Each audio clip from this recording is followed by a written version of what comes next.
Hello, hello, Xilus, welcome in. Congrats on the first redeem.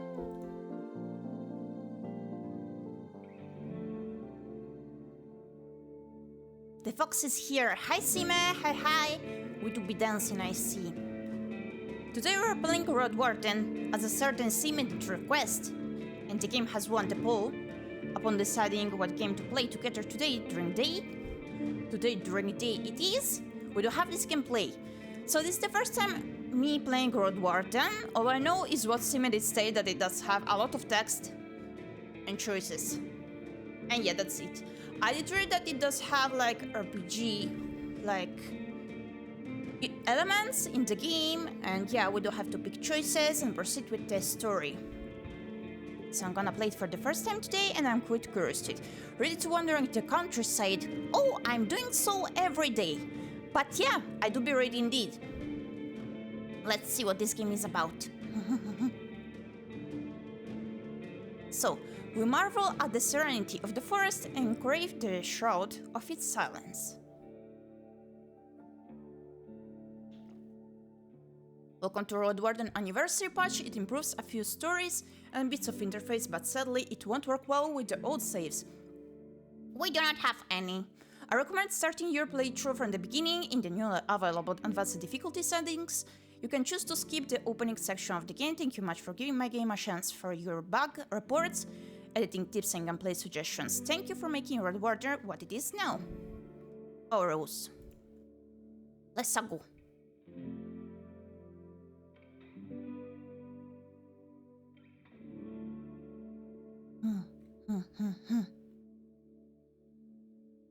Scrap attitudes. What? Okay, I will say all is good. New game. Everyone knows to stay away from the wilderness. Most people would never risk a lonely journey. Roadwardens not only accept this struggle, they embrace it. They deliver messages, assist merchants, burn human corpses, and if possible get rid of the beasts and highwaymen. They live on the road, the young orator early. It's a dangerous job, but a respectable one, and it pays well. I leave the safety of the city walls. I still have my doubts. Let's leave the safety. Pick difficulty mode. These choices can be altered later on. Switch to advanced options. Casual for those focused on the story, no time limit, more cash at the start. Some quests are more forgiving. Standard for those familiar with RPGs. I am not, but I guess I'm gonna pick standard. 30-day time limit, regular rule set, restrictive. For the returning Roadwardens, no.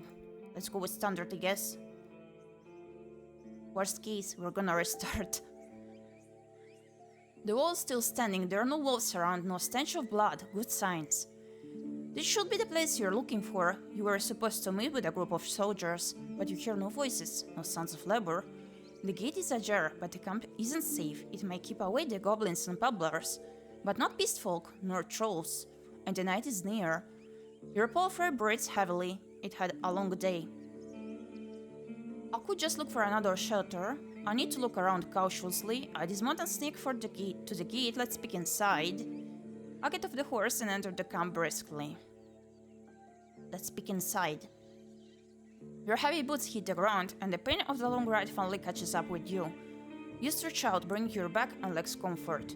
All you want now is a table, a decent chair, a nice mug of beer, and some warm stew. With any luck, your eggs won't be needed here. I approach the gate slowly. Oh, wait. 30 minutes before dusk. Vitality 3 out of 4. You feel well. Take care of yourself. If you're hurt or exhausted, some actions won't be available to you. The weaker you are, the higher the chance you'll die in combat. Approach the gate slowly. I tried to help as I played myself. I got myself a bit lost. Thank you kindly. If it's a military camp, it doesn't look the part. Plenty of wasted space. The fire pit is cold. Two people are sitting at the table, tired and disheartened. They're looking in different directions, paying no attention to one another. One of them is holding a cup. After a moment, you notice the quiet humming. You recognize the melody of a light-hearted drinking song from the city harbor. I could just look for another shelter. I need to look around cautiously. They don't look like much of a treat I can enter. I like how the images are accompanying the wall. It does feel quite a lot like reading through a book. Don't look much like a treat. It takes them a few breaths to glance in your direction. The first person greets you with a wave of his hand. There are bags under his eyes. His beard is messy. Despite his simple shirt, he's wearing durable, decent boots.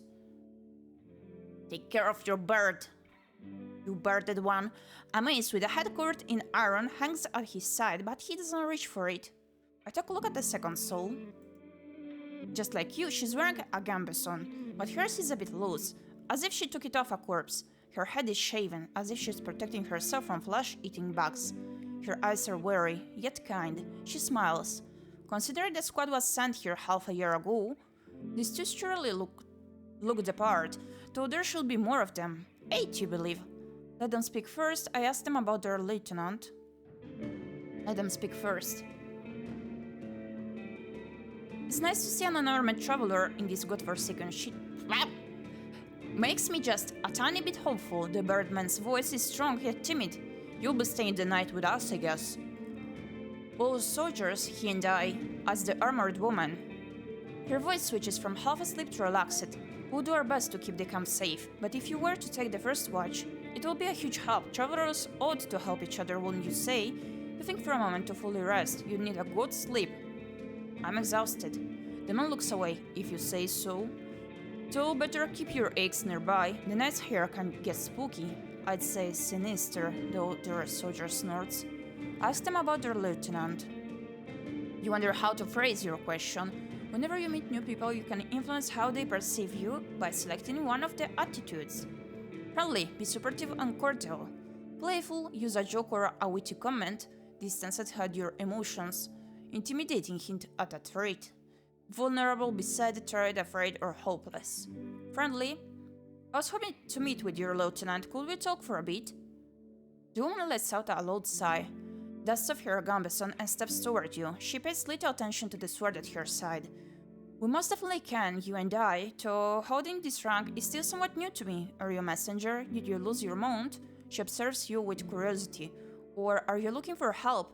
I'm your new Roadwarden. My horse is waiting outside. Really? The soldier in the shirt leans forward. That explains how you got here in one piece all by yourself. Better bring your beast here, as the lieutenant. We have no hay, but I bet it dreams of dropping its saddle. A long pause. I'm Tulia, by the way. She reaches out her hand. I shake her hand. It may be a trap. I gesture for her to stop, pretending to be embarrassed. I should wash myself first, but you can call me... Let's go with the second one. Trust no one. How do you want people to call you? The fox, so it is. The lieutenant stands with her hand out, but then raises her arms with an awkward smile. Of course, just keep your horse away from the tents. She steps away. We don't need to smell its dung. We should also prepare for the night. The soldier in the shirt also rises to his feet. We've no time to spare. You have to use a blanket or something. That's fine, I should get used to sleeping on the ground anyway. Should get used it. You walk through the gate. Your mount looks around and snorts anxiously. Not many humans could ride a horse. It's not only taller than you, but also bulky, as heavy as it is strong. You can get in the saddle within a single breath. But most people wouldn't know where to even begin. From every side, it's a wall of flesh. Horses were brought to the Dragon Woods from the conquest in the south. They can trot for a long time, but won't outrun some of the local monsters. Your palfrey needs you to survive, but without it, you too will be lost. It's my only companion here. I want you to feel at ease. I don't care how it feels. No, first one. It takes a few steps towards you, scolding you with another snort. You scratch the bottom of its neck with strength and confidence, just the way it likes it. Humans see useful animals, and even pets, as monsters in disguise. Getting emotionally attached to them is believed to lead humans to their doom, but you know that horses need companionship. Speak to it gently and lead it to the camp. You end up next to the fire pit. Removing the saddle makes the horse snicker with relief. You take a couple of minutes to examine its back, just in case. While the riding equipment is not that heavy for such a strong animal, with enough time it starts to chafe. You wish it had something better to eat than this shabby grass. You should look for an inn. I need to unpack. You haven't brought that many things, and you lost one of the sacks while fleeing the Crimson Corpse Eaters. Worst of all, you have no rope left, but maybe the soldiers could share one. Shouldn't cost more than a dragon bone. Aside from the travel set, you own a few valuable possessions essential for your trade. Fighter, I spend my savings on decent combat equipment. I have a fine gambeson, an axe made of steel, and a reliable crossbow with quarrels. Mage, I have talismans that help me use my powers, as well as an iron axe and a worn gambeson. Scholar, I carry writing instruments and alchemical ingredients, as well as an iron axe, a worn gambeson, and a small healing potion. I want to learn more about the 3 classes. Fighter, let's go. Dragon Bone are local money. Oh, I see. Thank you for the explanation. Open your inventory to see your possessions. Oh, you unpack and inspect your belongings. Your water skin isn't pierced. The spare clothes are still here just in case. You take a look at your wooden bowl and mug, your cape, tinderbox, bandages, food rations, knife. Nothing special or too cumbersome. From time to time, your routine helps you avoid mistakes, but this doesn't make it any more exciting. I return to the soldiers. Armor 3 out of 4, it will stop. Even a life-threatening strike. With your current gambeson, it's the best protection you can get. Taking hits will damage your armor. You can then fix it in various settlements. Inventory? Unless you're occupied with another task, you can eat food, drink potions, and use your items from this menu. Be sure to click on each new item you receive, as some of them can have unusual applications. Food rations, they consist of dried meat, crackers, nuts, seeds, fruit, and water, which spoil slowly and don't require additional cooking. The fresh snacks spoil fast outside of a cellar, while long-lasting foods are either expensive, like honey or dried meat, or require cooking before consumption, like beans or grains. Most travelers spend their nights in taverns, huts, and villages where they can trade for cheap. Warm meals, even eat leftovers for free. As a result, food rations are eaten only when necessary. Nourishment 2 out of 4, you experience no penalties nor bonuses. You can use your inventory right now. When it comes to trade, there's barely any connection between hovlans, marketplaces, and the inns of the countryside, while city officials keep track of the value of different goods and oversee the legitimacy of used coins. The villages prefer to barter or exchange their resources for work and other favors. A single coin is worth quite a lot among merchants. It allows you to stay and eat in a shoddy city tavern for about 5 days. For 10 coins, you'd buy a decent bow.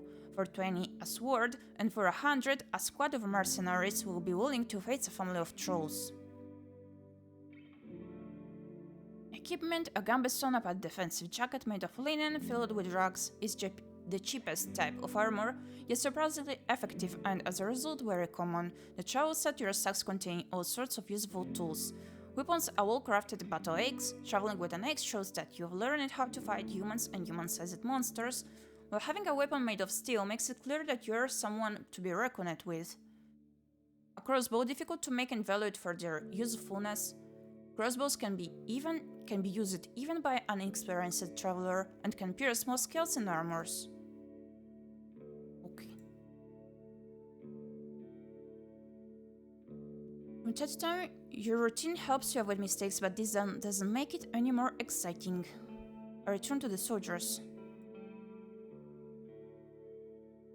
They're at the table again, observing your beast and chatting between themselves. Your stomach growls at the sight of them eating out of wooden bowls.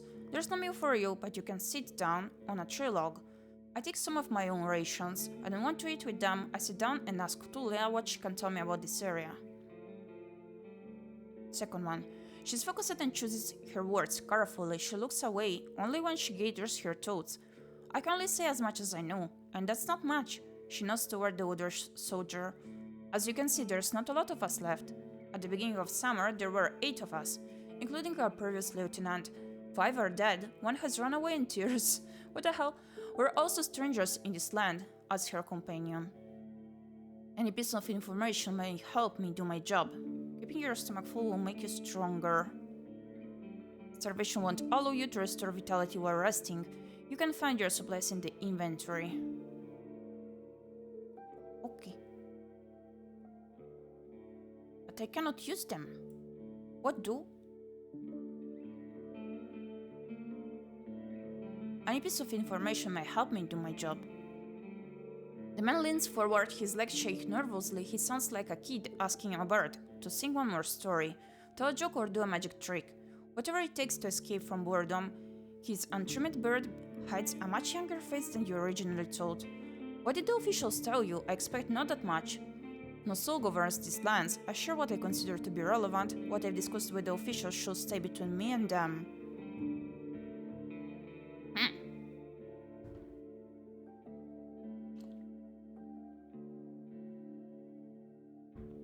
Second one.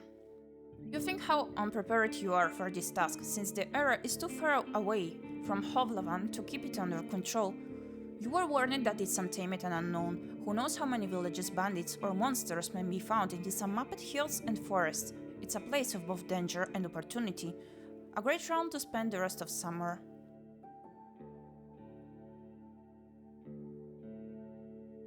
When can I use the inventory too? Actually, I'd prefer to keep it that way, says Tulia. The less you tell us, the smaller the chance that the commanders will send us here again. There's bitterness in her brief laughter. I'm fine with the soldier's life, you know. I just hope to find an outpost where I won't have to bid farewell to most people I know. Oh, I don't say a thing.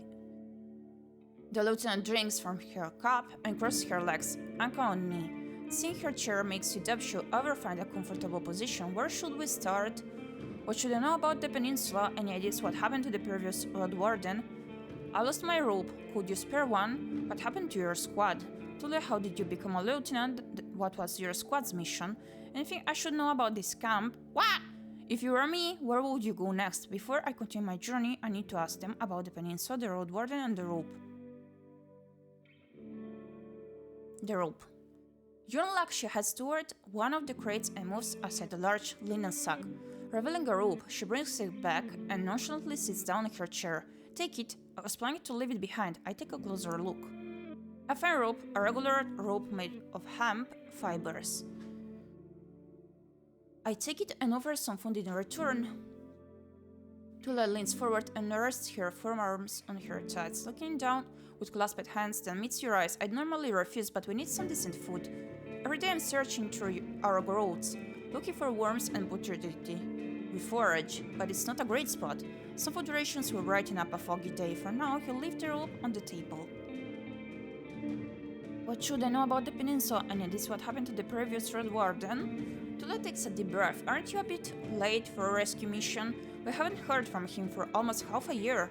The soldiers speak for a bit between themselves, trying to get their story straight. They confirm that he had stopped by their camp a few times, but stopped showing up at all in early summer. The bearded soldier starts to scratch the table with the tip of his knife. Without looking at you, I don't remember his voice. Always busy, drunk in things to take care of. He'll sit somewhere, sharpen his sword, fix his load mail, clean clothes, write notes on that wax tablet of his. Yep, and lift it down, unlike us. Astera never gets bored.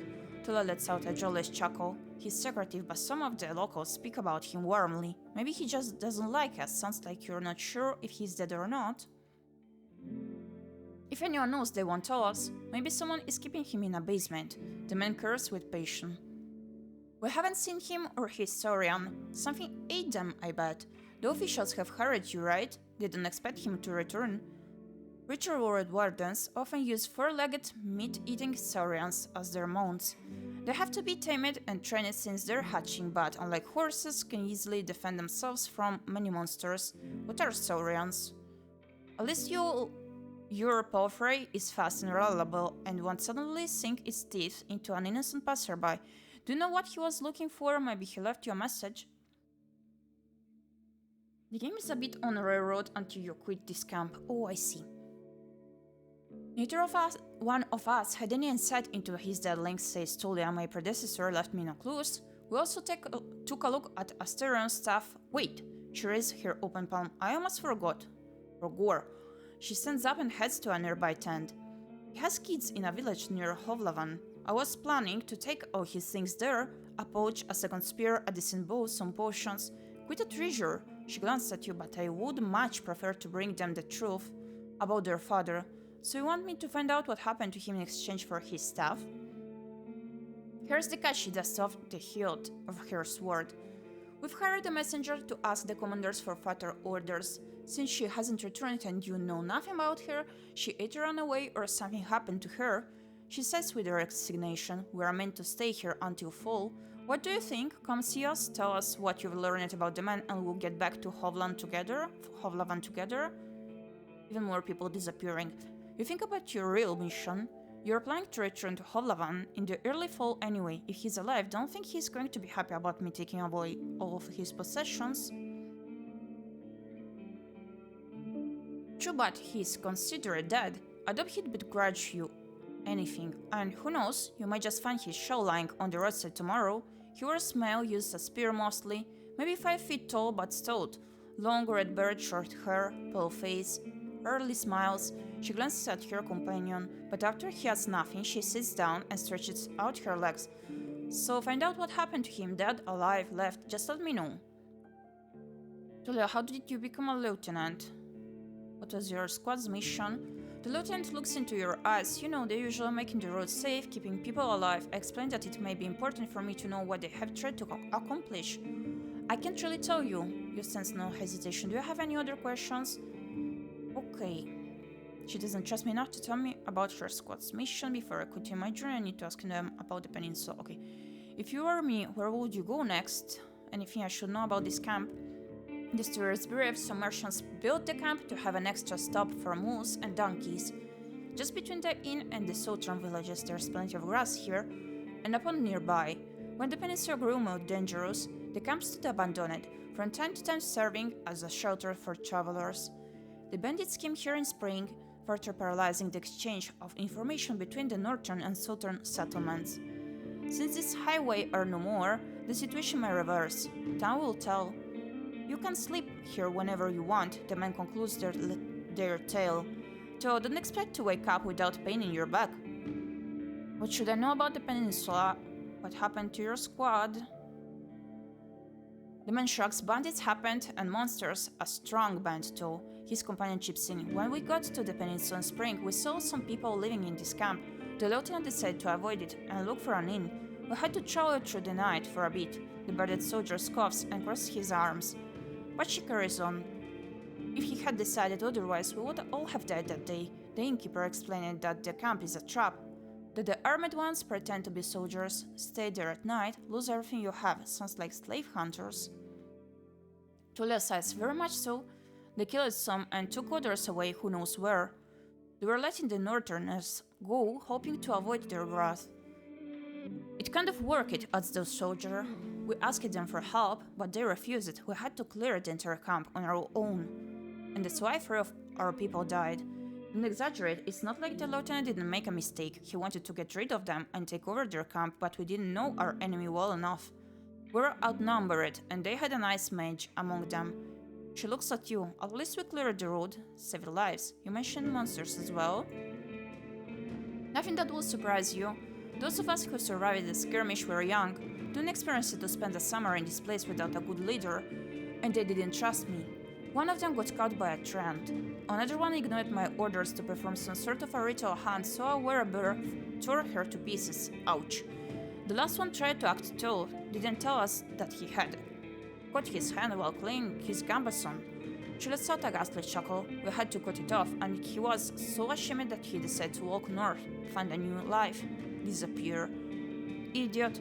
What a colorful journey. The man tries to drink from his mug, but it's empty. You've made this place safer. I stay silent. Safer. Barely. Tula seems stirred. And who knows if it was worth the lives and effort. What should I know about the peninsula? Tula, how did you become a lieutenant? This one. That's not much of a story, honestly. She looks at her hand, which is currently rolling a mug over the table. In the city, there's a strict order of, what should I call it? She exchanges looks with her companion, but he can help her. Well, leadership succession, I guess. ᴰᴏᴜᴜᴜ selects commanders, those select lieutenants, and those put their soldiers in order of priority. If a lieutenant dies, they get replaced by the next soldier in line. So you were his successor? No, not exactly. When we fought the bandits, our lieutenant was hit by a slingshot. His boyfriend jumped to help him, but failed to protect either of them from a spell. It was like a ball of ice that hung above them and exploded, piercing their heads, completely avoiding their shield. Really unpleasant. Ouch. She pauses. And you are the third one in line. Is the try jumping like that to save a man in the middle of an attack doesn't sound like a wise decision? I agree, but so what? He's dead. I doubt he's going to learn much from scolding, and you are the third one in line, is that right? Basically, yeah, she says without enthusiasm. I don't plan to become a leader too. I'll get demoted once we return to the city. I prefer to follow anyway. If you were me, where would you go next? The soldier answers quickly. To the inn, of course. He grabs his empty mug. To one northwest from here. If you can't afford the room, the main hall is free of charge. The locals rarely gather there. The northern road is much more traveled, mentions Tula. But the hunters will tell you about this and that, and you have a chance to introduce yourself. The innkeeper can listen, and knows the many souls. And tips on how can I make a good first impression on him? She smirks. Avoid cheap jokes, stick to trade, don't waste his time. Show him that you can be relied on. Okay, what should I know about the peninsula? I'll tell you what I know, and you be the judge, says the lieutenant. How long did it take you to get here from the city? On this simple freight, I'd guess it will be 3-4 days. When you confirm, she continues. From here you can reach the coast in about a day, as long as you don't make any stops. You know the situation, why no ships can get here? You know, the sea route allows high-level officials to keep in touch with the coastal villages, collect taxes, move the soldiers, collect lumber, deliver tools, but maintaining order on a wild coast such as this one is like filling the ocean depths with coins. Because of the rocks, you can hardly stop a ship 5 miles from the shore, and boats can get much closer. She nods. I don't know much about fishing, but there's not that many people living by the shore, and they don't crave to stay in touch with the city folk. As she pauses, her companion carries on. No soul from the north ever came to camp, but when we travel to the roadside inn, both of the north, they're happy to trade, and the place dies. Why not just stay at one of the settlements? The man clears his throat. I mean, you know, we're to guard this road. This camp is our post, and wow, he turns towards Tulia. She lowers her voice. Don't take it the wrong way, Gyepi, but are you a devout soul? Like most city folk, I believe that people should unite their strength to overcome the traits of nature and dark magic. Everyone will be judged for both good and evil deeds. I'm part of the United Church. Okay, so here we just state our belief, I guess. For many years, I've supported a monastery that does its best to advance mankind's spiritual growth, artistry, herbalism, and magical research. I follow the teachings of an order of truth. I'm from a small village. For me, the freedom of shell, pneuma, and soul are the main virtues of life. My community is unique and independent, and so are its members. I have a place in my fellowship. I have a strong connection to nature and spirits, and follow the path of my ancestors. Some of my beliefs may be considered sinister and treacherous by the city folk. You probably call me a pagan. There's no evidence of the right's existence, and all the mystical tales are explained by magic. No, I'm not.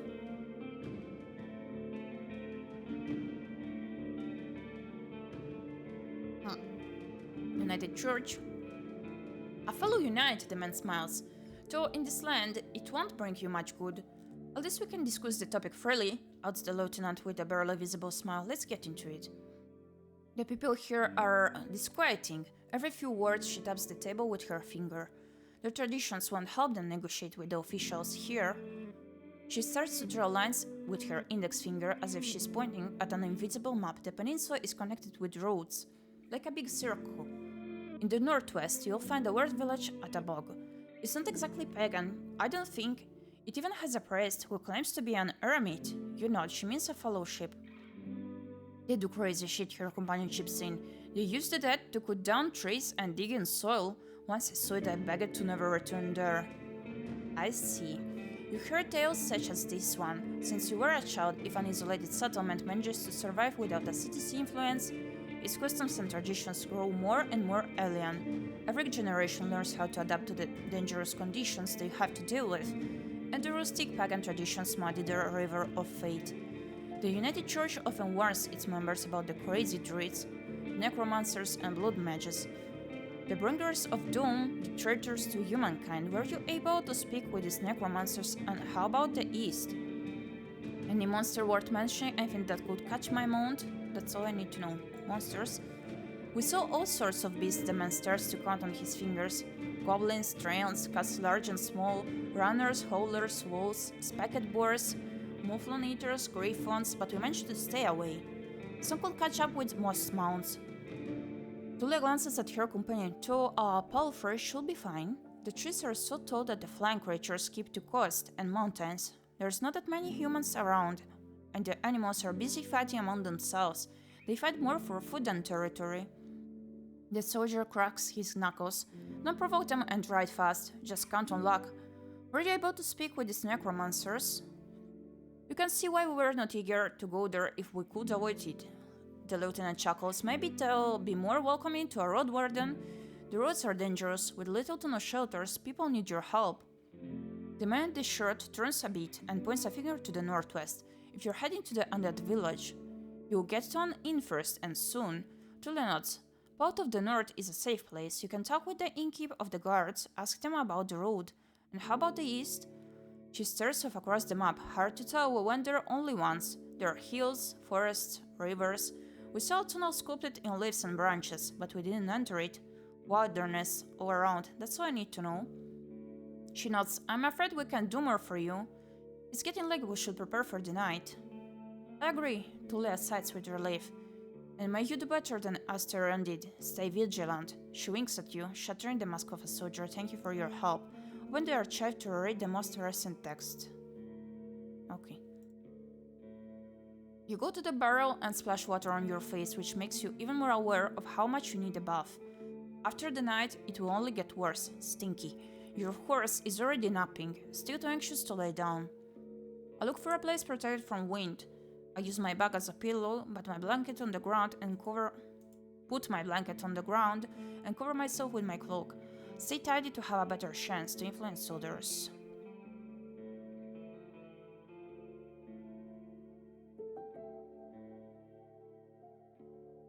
You mean stay tidy? Like to wash myself?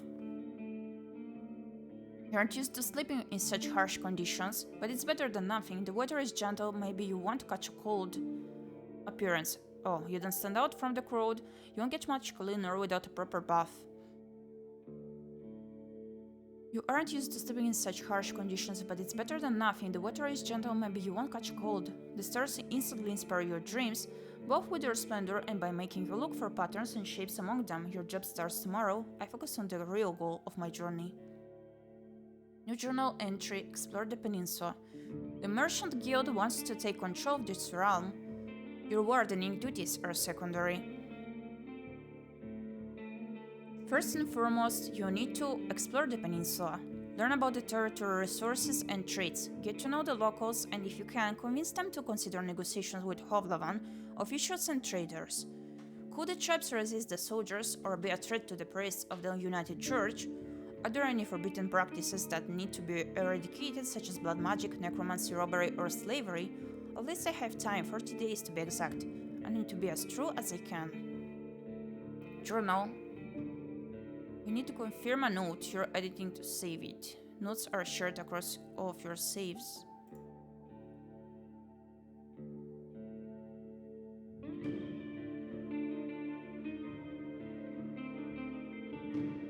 So we had to explore the peninsula and find the Roadwarden, okay. Oh my goodness, informations about the monsters.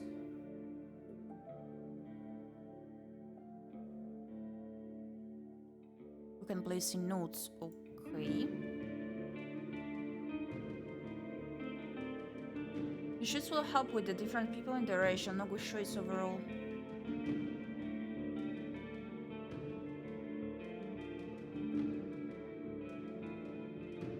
What was that about? About the religion thingy?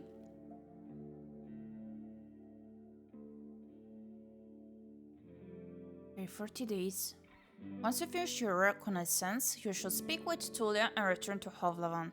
There, you report back to your employers and get your reward. In the meantime, you have your own goal to pursue. I need to gather some extra coins so I can save my sibling from debt collectors. I need to gather some extra coins so I can retire early and live in prosperity and safety. If I gather enough connections among the local leaders, I'll use them to become a major player in the merchant guild. I want to be remembered as the soul who brought peace and order to this realm, a hero. I just want to help people make this region safer for the locals and the newcomers alike. I need to find a new life for myself. I have a difficult past and I want it to be forgotten. The religion choice, yeah. Oh, I see. Peace. You should unlock it. You want to become a hero. Your half-asleep senses are catching the sounds of the wild forest. Your instincts keep you alert and anxious. Though the pleasant, you meet late summer air, even sit out slowly. You can travel during the night. Press the sleep button to rest. You're thinking about your goal, but you need to gather your strength. Oh, I can eat. Okay, we did eat. That was the last ration. Goodness. Winged Herglass, a steel pendant hanging from a leather strap. Rich with coins, food rations. Okay. Sleep. Wait. Sleeping on the ground, your blanket won't be much of a bed, and the palisade barely covers you from the wind. Sleeping here will be severely uncomfortable. Sleep? Jesus Christ. You're surrounded by sunlight. Your back begs you to stand up. Before you fully wake up, you smell a roast. No, burning meat. Burning rotten meat. This goose crawls toward your consciousness. You stand up. Normally you would dust off your cape and blanket, but your instincts are stronger than your routine. Your horse is looking around you nervously. I was concerned about the horse. But my horse is safe. Your bags are where you had left them. You see an open gate. I go outside to see what's happening. People are hesitant to trust you. Your face is dirty. But how do I wash myself? That's annoying.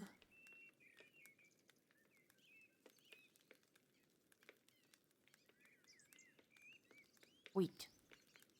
All sorts of odds and ends that you've taken on this journey just in case. A rainproof cloak, a set of bone needles and a thread, an iron knife, a blade sharpener, a tinderbox and a couple of tallow candles, a bunch of rocks used to make torches, as well as a flask of oil, a pair of protective gloves made of thick leather.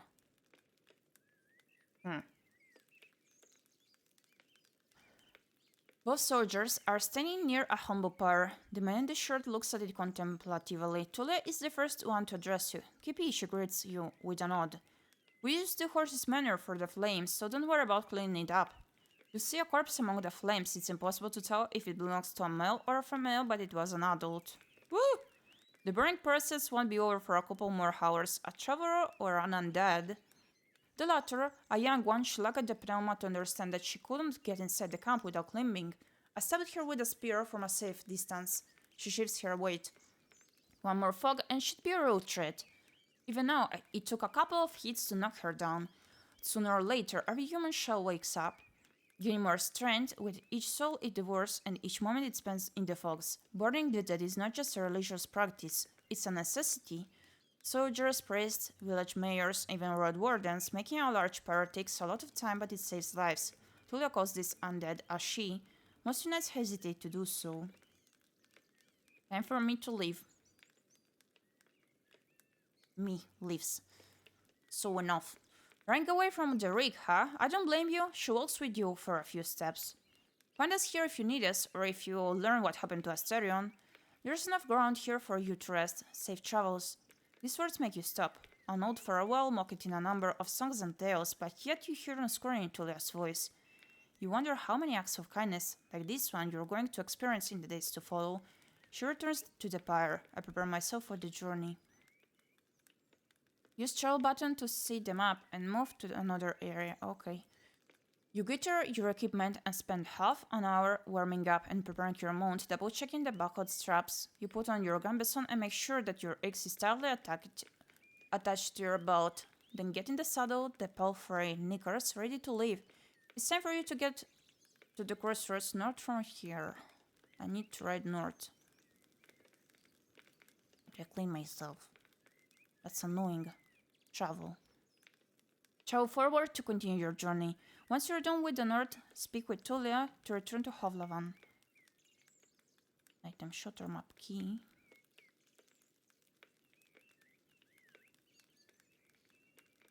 Travel north.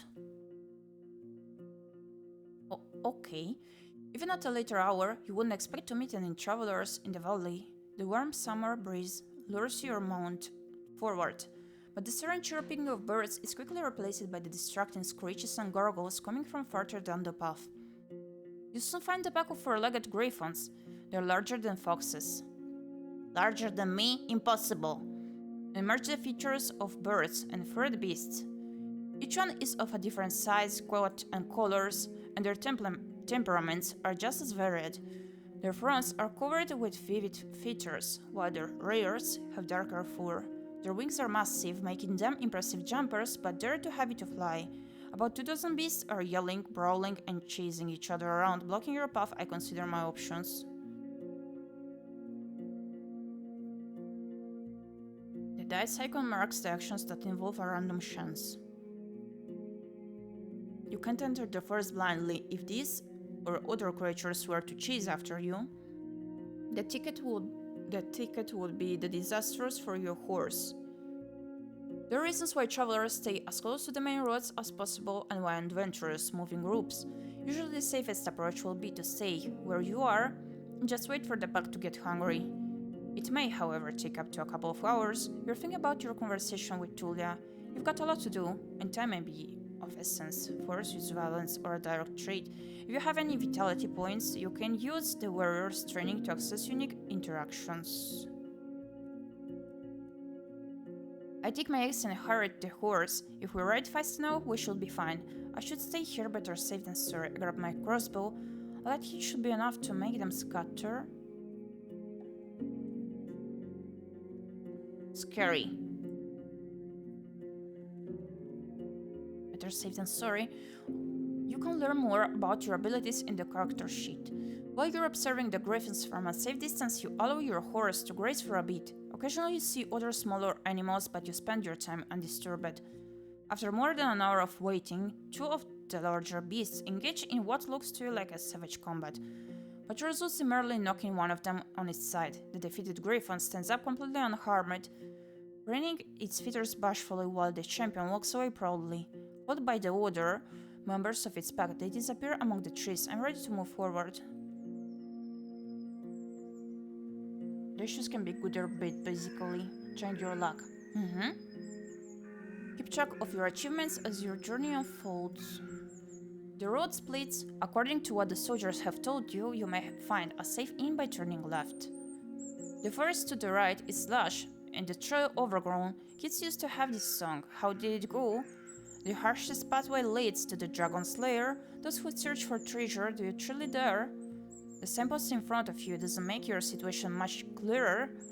It was put here by someone who can't write, but for folks who can't read. Covered in old red paint, it points east. Blood there. As people say, danger to be found. There's not a soul to ask for guidance. I look at my horse. What's its name? Sodal. How do we call the horse? Seonbans.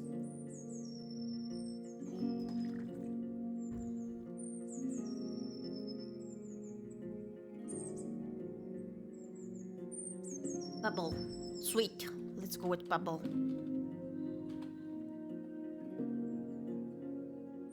Bubble is peaceful as you stroke its mane. Maybe it can help you choose a path, but you'll spend many years together, happy to go on. It takes a couple of steps forward. I swear to God, if something does happen to Pebble. You spot a few berry shrubs and wild cabbages, but they still need at least 2 weeks to gain maturity. Time to make a turn.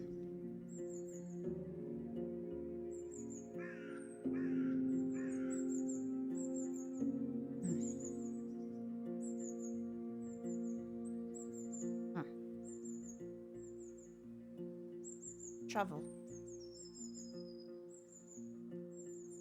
West. Pebble trots with ease, unbothered by the few branches covering the beaten road. The bird songs and distant howls draw your attention to the forest, which gets sparser and brighter. You spot boars, roe deer, and saurians. The sight of a nearby wolf pack worries you, but once you push your hips forward and your palfrey enters a canter, the beasts don't even begin a pursuit. The speed alone will protect you from many dangers. You notice a stone tower, taller than the trees. It must be the inn I've heard about. How do I wash myself? Inns like this one feed the regions traveled by merchants, but you wouldn't expect a place of this size in a forsaken peninsula.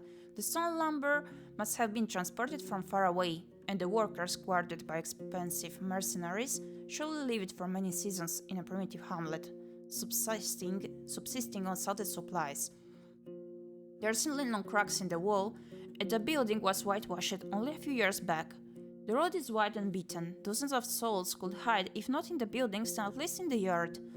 The expenses and labor put into this fortress were worth many trading ships. Grey armed people are on the ramparts, so you only see what's above their waistline.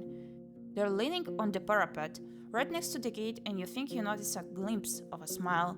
They were gambazons, each one of them dyed differently, yellow, green, and linen grey. I approached the gate. Find a river or an inn to wash yourself. Oh, thank you. A woman in yellow armor leans forward. She has long, curly, disorderly red hair, pointing in every possible direction. This combination of colors doesn't work at all. In the woods, one would have to shout to draw this much attention. There's still a fair distance between the two of you, but she speaks slowly. I hadn't seen a horse for years now. I just say that it's weird to see such a large jackass, huh? Her voice is young and strong, with an accent that reminds you of the villages spread around ⴰᴏᴅᴅ, but no jackass would wear a saddle, I'd say. She exchanges a few words with a male guard, wearing green, giving you time to move closer. Oh, this one here says there really are donkey saddles. Say, traveler, how hard is it to ride a horse? Friendly, playful, distanced, intimidating, vulnerable. Friendly? How about you give it a try? No! My horse! With her, honestly, some days are still rough on me. Distanced. It's easy to learn the basics, but it's tiring to train different muscles than those for combat. You don't say, she gestures for the other soldier to take care of the gate. What sort of muscles? You climb down, staying concise and to the point. You point at your back, hips and thighs. Don't speak about the training routine that a rider follows to stay in the saddle for more than 2 days. As you enter the yard, the woman also uses ladder to get off the wall, then leads you under the roof where your palfrey can rest, tethered with a cord to a wooden post, near some old hay. Once you're ready, go inside, speak with our boss. She sits with the shadow of a smile. He has time, there aren't any travelers around. The other guards take care of various chores. They peek at your mount every now and then as they're splitting firewood, cleaning their clothes, weeding the garden patches, and moving chairs. 2 of them are making a rope. You head toward the inn, hearing the piercing scream of a boar from the other side of the yard. I open the door. Only some of the windows are open, revealing the dust dancing in the sunbeams. The air is a bit stuffy. A muscular man is sweeping the floor near the stairs, but after he glances at you, he leans the broom against the wall and heads behind the counter. You're lucky to show up. His voice is deep and soft with a city-like accent. He observes you with keen attention, yet avoids your eyes. I've a keg of decent ale. Wormwood, bog myrtle, juniper berries, cat's foot. He fills some up carefully and puts it on the countertop. It's going to spoil soon, today maybe, and we don't drink here before the even. I hate to see the good stuff going to waste. His skin is dark, almost purple, rare even among the southern tribes, and his hair is naturally bluish. His clothes are quite fancy for manual labor. The elegant tunic wouldn't stand out in the city square. I stand at the counter. Oop. Interesting. The planks let out a creak after every step you make. So you slow down a bit. You could swear that the innkeeper made little to no noise. Here you go. He pushes the mug forward. But just so you know, my Path of the North doesn't belong to ⴰᴅᴅᴅ. You can sleep on the floor if you wish so, but if you want a better meal, you have to pay. We may have some leftovers from dinner, but I'd need to check. Friendly. Thanks for the drink. I see you know how to make friends with the Roadwarden. He meets your eyes with a puzzled look, then grabs a wet cloth and starts to wipe down the shelves. From time to time, your conversation is interrupted by splashes of dirty water in a wooden bucket. Well, nothing is truly free. I have work for a soul of the road, but I don't need a new mouth to babble. He speaks slowly, yet audibly. I value my time. You should value yours. I drink the ale. I ignore the ale and tell the man I have a couple of questions. Drink. The dark room and wooden walls of the mug make the liquid look as brown as chestnut. The lean spring hits your nose, and the first sip is even too complex, too flowery. While the brewer has used fancy ingredients, the exotic liqueurs ruins the aftertaste. Now you know why there's so much left. Maybe it takes an acquired taste. The innkeeper nods. I was hoping to see someone willing to patrol the roads. Maybe you'll help me with a worrying thought I have.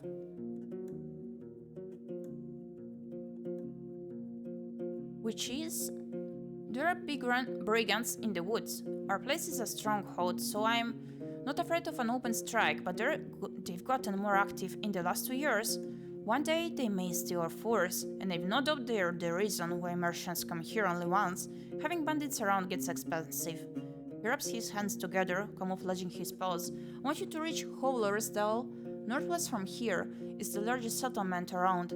I'm sure you'll get there sooner or later. Ask Thais, the mayor, about Glausha, that bloodthirsty wolf of a woman. I heard rumors about a raid in the north. If Glausha's ready to break the truce with the locals, I'm willing to join forces with them to get rid of her band. He looks at the nearby dragon bone. Not too difficult, right? Just do it when you have a chance. A couple of days won't make much of a difference. I'll pay you 2 coins when you get back with the news, fine? 3. He observes you for a moment. 2, he growls. I could eat something. Do you have any leftovers? What do you have for sale? Do you have anything you'd like to buy? I'm looking for a ⴰ the previous Roadwarden. I could eat something. Yes, I feed them to our boar. Don't give them away for nothing. He tells you to wait and leaves the building for a few minutes and returns with a wooden bucket and a long stick ending with a hook. Go through the gate and turn left. You'll see a bunch of bushes. We need some berries. Bring me a bucket full. You'll be done in half an hour or so. Your horse could use a nap anyway, and I'll prepare something to fill you. The hook is not made of metal or wood. It's a long, curved claw, almost black. I reach for the tools. Half an hour? That's quite a lot for berry picking. I won't do that. Do I look like someone who forages for berries? The tools are cold, not too heavy. You notice a pair of thick gloves at the bottom of the bucket. The berries are not a problem, the innkeeper smirks. Unlike the snakes, better scare them away with a stick, or move them with a hook, and protect your hands. The little ones won't eat you, but don't get bitten. I'm sure you know how to be patient. Fine, I'll go right away. Other questions? Looking for a ⴰ the previous Roadwarden. Are you now? He goes to the table and invites you to sit down with him. I don't think I'm going to be much of help. He rests his elbow on the table and grunts quietly to clear his throat, but I do want you to find him, so... When asked about his intentions, he measures his words. ⴰ and I made a risky deal. Well, a very promising one. Last time he was here, he took 50 coins, my half of the investment. He knocks on the table with a fist anxiously. If you get my coin, or at least find out what happened to the guy, I'll make sure you won't be disappointed after bringing me the news. Could be that ⴰ stole the coins and ran away. He looks at the window and starts to play with the shutter. I just think ⴰ ain't the kind of soul that would do such a thing. For him it wasn't much of a fortune either, and I'd risk saying he had earned my trust.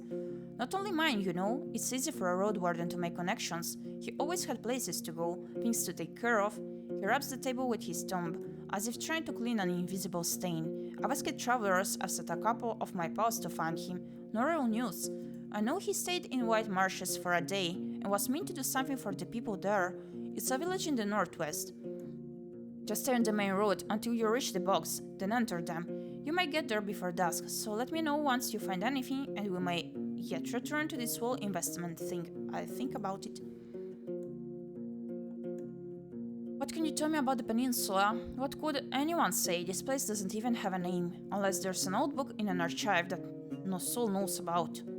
You know what I'd call our thing from here to the coast? The hunting ground. He glances at your eyes. But it's not us who hunt, keep that in heart, but the beasts, in all shapes and forms. His words gains confidence slowly, which is strengthened by his deep voice. I've lived in this inn for over 10 years now, and I've only seen a couple of roads, a couple of places. It's just, once you get here and you see how harsh it is to hit the road, you have only more reasons to stay at the ram stove behind a wall. Even if it's suffocating, he looks toward the windows. I'm sure you've heard a lot already, that the people don't build hamlets anymore, there are no more ibexes from the south, and the traders stay for only a few days. Offer iron is used for cauldrons, not swords or tools. What will I find traveling west? Are the eastern roads as rude as I've heard? Have you ever been to the northeast coast? I only know about another inn. It's far from here, maybe a day on foot, a bit less from the eastern side. His eyes once again focused on the floor. I've never been there, but I've heard it's a safe place, close to villages of fishers and hunters. So I don't know much about them. What will I find traveling west? Oh, there are hills nearby. Then you'll find a village maybe an hour away from here. It was destroyed by beasts almost a decade ago, nothing to see there. The goblins live there now, so most people just travel around it, and they say it's haunted, but who knows, who cares? He crosses his arms and starts to sway back and forth, gathering his thoughts. You'll get to a large tree on the edge of the swamp. For the locals, it's sacred. You're not used to hearing someone mentioning pagans as if there's nothing unusual about them. There's a small path south, which leads to an old mine in the mountains, nothing to find there. But keep riding north and you'll find ⴰᴏᴜᴜᴜ set at a clean brook. Farmers live there, and mufflons and druids. They'll let you stay for a night, but they're not cheap. If anyone thinks my prices are bad, it means they ain't been to the ⴰᴏᴜᴜ Inn yet. He lets out a gentle smile. Find the river. No, wait. You hear about the curse of this town quite a bit. Okay, I see. Noted. I nod. I know only a bit about the next settlement, Old Pagos. The soul there ain't too fertile, so they work in their quarry and help other settlements build things in exchange for crops. The forests and hills ain't too harsh, but the seekers have a small monastery nearby, in the mountains. I don't care much about them. They keep to themselves and they don't pay well. The third village is unknown to me. White marshes set at the bogs. I've heard it smells like a griffin's lair. I've heard a lot of nasty rumors about the place, but I won't share them. I don't want to be a lie spreader. So, 3 villages really. ⴰᴜᴜᴜ, the one near the monastery, whatever it's called, and marshes. Don't let their beds and palisades fool you, though. Weird people live there, don't tell them more than you need to. You wonder if it's something he would tell other travelers as well. Are the eastern roads as rough as I've heard?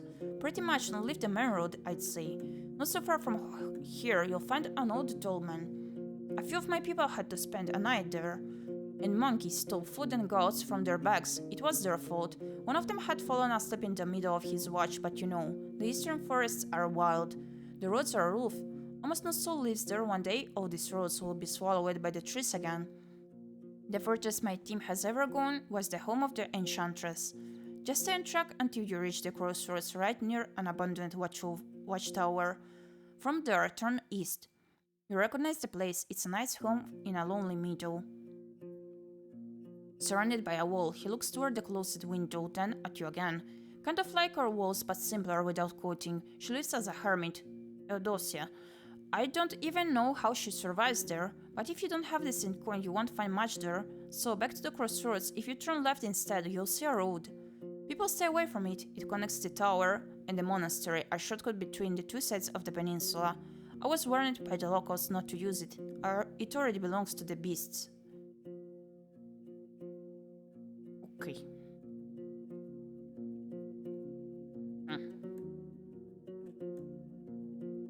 That's all I need.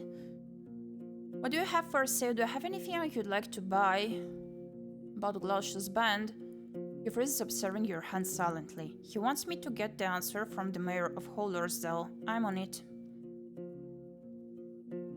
Any rumors worth sharing? He grows his arms. I don't like to talk about people who aren't nearby. Show me first that you're someone worth changing habit for.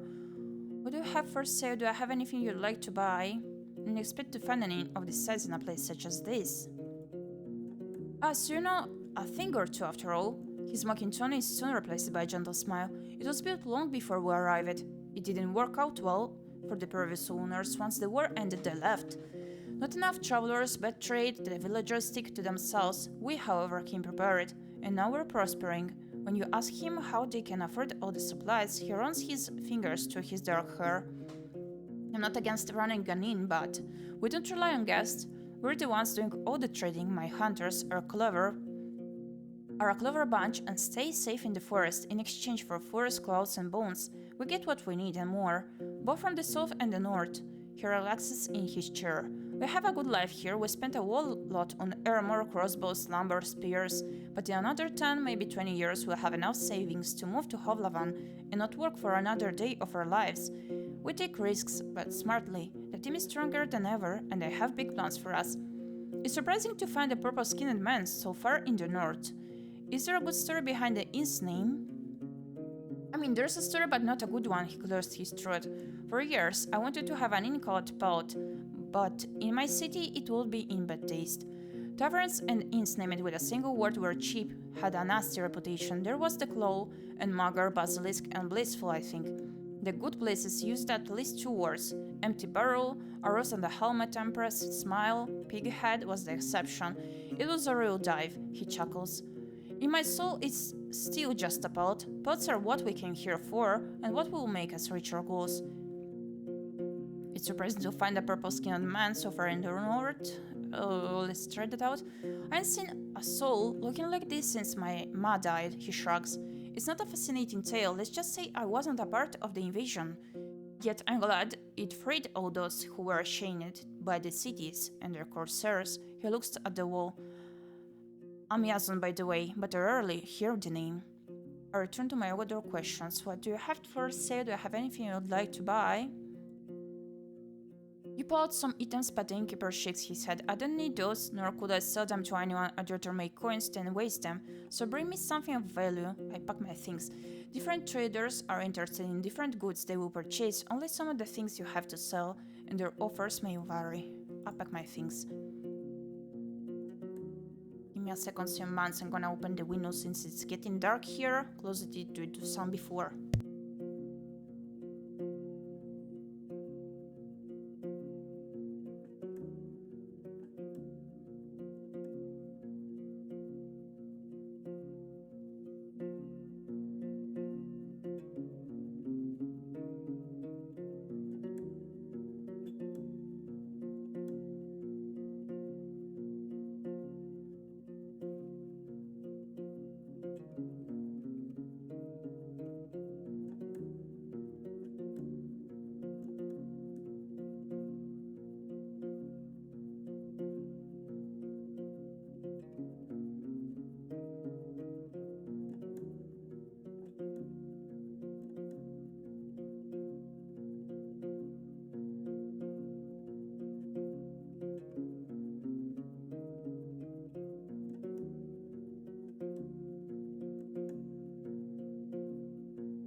There we go, now I can see again.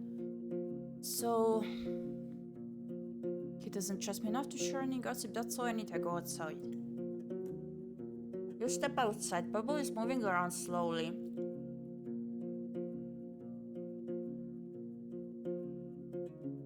As far as its cord allows, you hear the clinking of tools coming from the armorer's workshop. I enter the inn. I approach the guards, I head to the armorer, I go to the well, I should go outside and forage for berries. Armorer, you walk past the well and find a small open shed not unlike the stable, but with a humble set of tables, carving tools, hammers, sharpening stones, pincers, knives, and other tools. As long as something can be solved by brute force, this place will find a way to do so. There are 2 people sitting on a long bench. The first one is a male with maybe inch-long hair, a cleanly shaved face, a thin, long yellow tunic, bare legs and sandals. He ignores your presence, swinging a gambesson with great concentration. The second person is a boy, maybe 15, who's wearing the crude outfit of a farmer. He glances at you but soon returns to sharpening a long dagger. Greetings.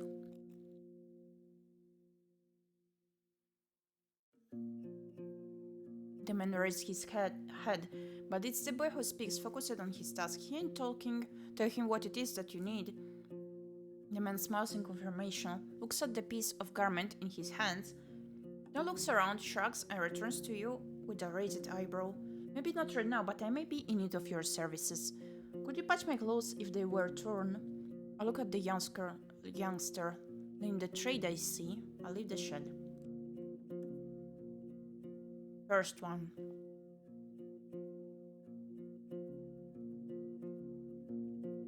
He nods, points at the laces in the front of your jacket, raises his clenched fingers to his shoulders, then gently spreads and lowers them, as if he's taking off a robe.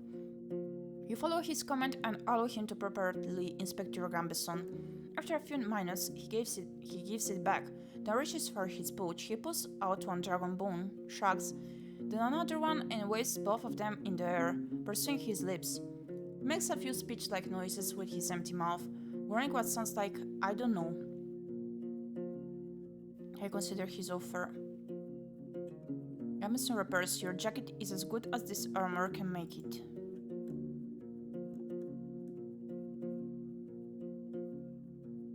My gambeson needs no repairs. I feel like this gambeson could use some adjustments. Could you patch my clothes if they were torn? He shakes his head and points at the uneven seams of his own tunic, then grabs a crude bone needle and shows you its broken head. We wouldn't even if he had the toes, says the boy, but you can try in ᴰᴏᴍᴍᴜ or gay rocks. I feel like this gambeson. I look at the youngster laying the trade I see. Kind of, he answers reluctantly, but his teacher pats his knee, giving him a harsh look. The kid clears his throat. Yes, but we both ain't masters, you see. There's not a soul to teach us, so once I'm ready, I'll try hunting instead. Fixing things for others is boring. The man grunts a sound too. You don't understand it. Seeing your face, the boy chuckles. He said safe. Let's meet in the middle. Boring, but safe. The man nods. I'll leave the shed. You return to the courtyard. You hear the clicking of tools coming from the armorer's workshop. Forage berries. The innkeeper knew what he was talking about. You put on the gloves and look through the bushes from a safe distance. It doesn't take long before you notice the first serpent lying on a rock, somewhere in the thicket. The creatures are not that large, and even if some of them hiss at you or slither closer, the jabs of the hook keep them at a distance. You know much about these berries. They're round and reddish. You wouldn't trust such a color, even if you were looking for food in the wilderness. The plants don't have thorns, but the leaves are harsh, so make sure to thoroughly cover your skin with your clothes. You have to look through many bushes to fill the bucket, but the presence of insects and snakes doesn't allow you to relax. I gather the berries and go back to the inn. You return to the courtyard. Two of the guards are participating in a friendly skirmish. The wrestling is accompanied by a crowd. I enter the inn. Only some of the windows are open, revealing the dust dancing in the sunbeams. The air is a bit stuffy. The innkeeper is standing behind the counter preparing a set of mugs. So, you again need anything? I put his fruits on the counter. Great, he peeks inside the bucket. I've got cabbage stew with a few good chunks for you. I'd serve it even to the merchants if there were any around. The meal is warm and filling. It's well seasoned and not overcooked. And like I've said, I rarely have food to spare, but feel free to ask if you ever stop by. You may be lucky, and I've been cooking my whole life. Thanks. How did that old hook of mine work out for you? I see you still have your hands. I give him the hook. I'm fine. I'd like to buy it from you. He narrows his eyes. Can't you make one for yourself? Just name your price. I don't have time for it, and I hate snakes. It's the cloud that grabs my interest, honestly. I see. It's a nice one, ain't it?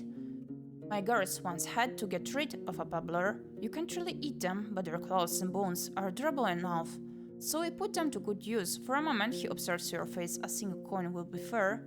I pay him. He takes it with a nod. Need anything else?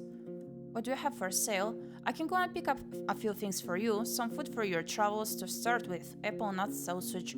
Not too many at once, we need to maintain our supplies. I've got an elk fur I don't need.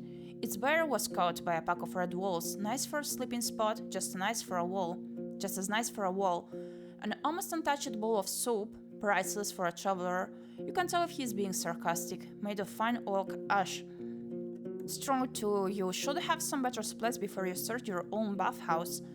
After you mentioned like something more useful on these roads, he looks down. I don't have any blades or armor to spare, but if you pay well, you can take one of our crossbows and a bunch of quarrels.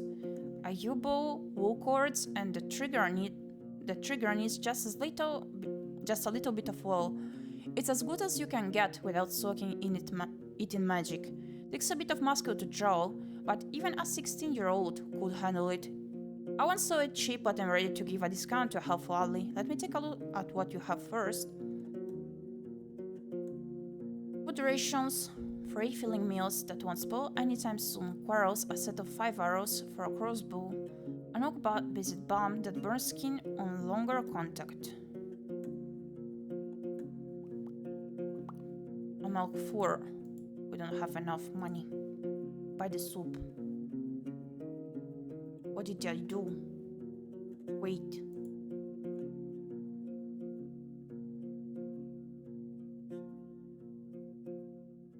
Wait, did I close the thingy by mistake?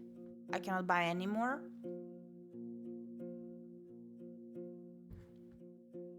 Bucket of the shop. Can I return or... Is it here?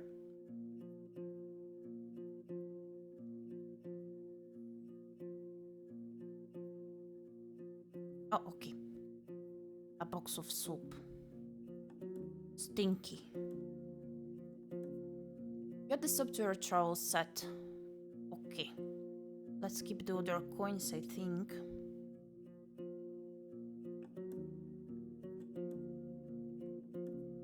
Yeah. Okay, that's all I need. I go outside. Yeah, you step outside, Pablo is fighting off flies with its tail. You hear the clinking of tools coming from the armorer's workshop. I enter the inn, I approach the guards, I head to the armor. I feel like this gambeson could use some adjustments. Speaking of soap, I'll take a shower and probably prep for dinner. Okay, take care.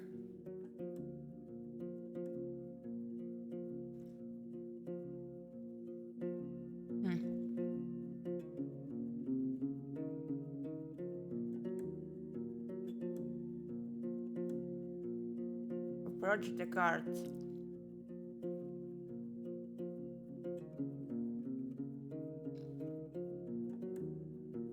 Follow the road west and don't go inside the city. That look abandoned for now. Okay, thank you. The woman in yellow armor is kneeling next to a brown hairy boar, which is resting on its side. The beast is not as large as the dark ones from the forest. It responds to the touch of the human's hand and brush, with grateful grunting and rapid twitches of a hind hoof. No matter how friendly it appears, it's still tethered to the wall, and you have no doubts that its charge will leave Pablo dead in a breath. Leave Pablo alone. When the woman notices you, she steps forward. To the boar's disappointment, so the new Roadwarden, she points at a window with her chin, first telling the question, "We don't need anything now, but when we travel with our force, we can use some assistance." She may be around 30, but her warm voice and bright smile are camouflaging the touch of time on her unpowdered face. Like many red-haired people with freckles, her skin is unhealthily pale. The boar runs up to her, observing your boots and fruitlessly sniffing for food beneath the beaten ground. She pats its back, but maintains her focus. "How about a game or two? We have a bit of time and can talk about this and that. Maybe you get a couple of coins. Or lose one," she winks. "We could play dice or throw X's at a target." Sure, let's play some dice. X-throwing. Let's do some X-throwing. Your rival, and especially the dragon bone you pull out, are cheerfully welcomed. The guards prepare a couple of wooden planks, which are leaned against the wall. There are also spectators, and you're told that the other hunters are either sleeping or having duty on the tower. "Remember, no magic," says one of the players. His face is deadly serious. There's going to be 4 participants and 8 rounds. You aim at the target drawn with charcoal. The person whose X lands the closest to the center of the circle gets a point. X's that fail to stay in the plank doesn't count. The person who has the most points at the end of the last turn becomes the winner, blending with the group. You talk a lot but also don't say much. You share casual jokes, memories, and views on luck and optimal strategies. People on Tule's camp are also brought up, but when you ask about the roads or the locals, their stories are vague. The drinks are here. It's a poor beer made from the leftovers after the Lagora brewing. It's cold, sweet, and doesn't reach your head, but you try to avoid the smell. Just don't spill anything, the boar may get sick, since they open it with one arm. As a guest, you start with the first throw. Your X flies well, hitting the very middle of the painted target and piercing the plank with a pleasant tooth, which makes it really difficult for the other players to outperform you. A minute later, you've won the first round, but you can expect to be that lucky every time. I can try first his violence or direct treat. What? All I can do is try my best. After getting your fourth point, the other players nod with respect. Quite a score, you hear from the guard in yellow armor as she hands you your dragon bones. The other participants carry away the remaining planks. Have you ever been at the heart of the woods? Tell me about yourself. I was foraging for berries for the innkeep. She chuckles. So I've heard. Don't worry about it. Usually we forage by ourselves, but he wouldn't ask you for a dragon for a meal. He gives small jobs to people all the time, just to see who agrees to do them. Wants to judge who's of use and who's too proud of their own good. Have you ever been at the heart of the woods? Tell me about yourself. I have some questions about this place. Tell me about yourself. Oh, what was that? After a brave jiggle, her voice gets cold and serious. Nah, Roadwarden. We use names and stories among friends. You ain't one. Don't make me tempt curses. Have you ever been at the heart of the woods? We sometimes hunt south from there. There are good hunting grounds in the western half. The second one is too overgrown. Maybe the soil is different? She shrugs, then moves the hair away from her forehead. But it's a risky spot. There are trends there and wolves, even the furless ones. And if you have to go through the tall grasses, watch out for what's on the ground. There ain't many archers in the trees. She smiles as if it's a joke, but there are all too many worms, even larger than a water leech. I have some questions about this place. Not much to tell, honestly. There are many beasts around, both wild game and dangerous monsters, who spend their time surrounded by these walls, living only to hunt, forage, or trade. That's an unusual tower. I'd expect it to be closer to the gate and shorter. Like in Hovlavan? Fair, but it ain't here to protect the gate. This stronghold was built long before we moved in, and not to fight off humans. The tower was meant to be used by those who observe the deep forest, who look out for fires, dragons, and any winged creatures that are looking to roost on the roof.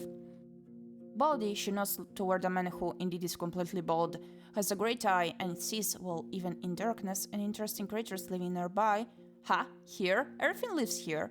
She flips her hair. I swear we saw a few dragons, a unicorn family, a battle between trolls and goblins, faced two beastmen, oh, and a gargoyle, and the hunting queen shouts all the time.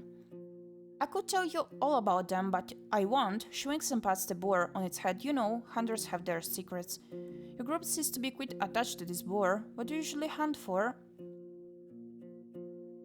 I think we can eat or sell. If there's a partridge, a squirrel, or a rat, we don't complain. But when we move as a group, we'll look for something larger. Deers and the aurochs are delicious. But we don't always look for taste alone. There's value in bones, antlers, claws, tusks, things people use to make tools or sculptures. We use some of them to make tools and spears. You can never have enough spears. She pauses and looks at a strand of her hair, then slowly speaks up again. And look for furs, of course. Have you heard of anything about the necromancers? It's something new. Her voice lowers to a whisper. I've never been to White Marshes, but over the years we've seen people moving away from there south. They told us that the place has changed too much. A priest died, I think, and the new one awakens the dead. Sorry, Roadwarden, that's all I know. If she's hiding something, she sounds convincing. Thanks. She observes you with a hand casually resting on her hip. I'm looking for knowledge about wild creatures. I walk away. You return to the courtyard. You hear the clinking tools coming from the armorer's workshop. Travel.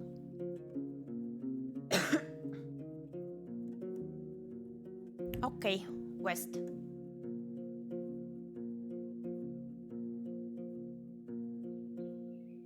The road uphill meanders, showing you down and forcing you to pay close attention not only to the shadows of the trees, but also to the tight, rocky passages. You can help but notice a few caves and fine ambush spots. I keep an eye out for any sign of life.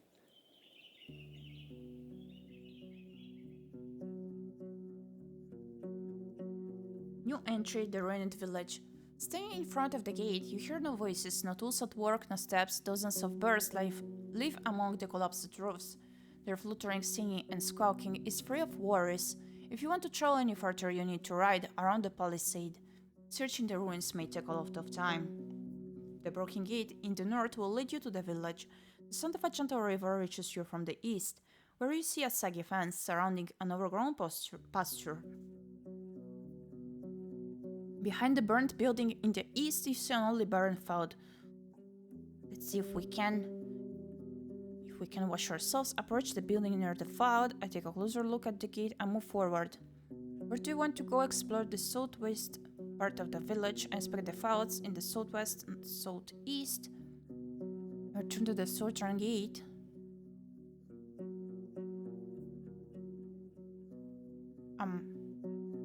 Fields. You're surrounded by what looks like a field plowed in late autumn, disturbed by hundreds of rains and snowfalls. There's a few clumps of grass and wheat, but a place like this one, abandoned for years, should already have turned itself into a green lea. A barren field? Maybe it was overused, but you would still expect the weeds to sprout. A curse? Path leading west from here ends at the edge of the field, shifting into a meadow then a forest. In the north, you see a path leading around the palisade and have a way to investigate.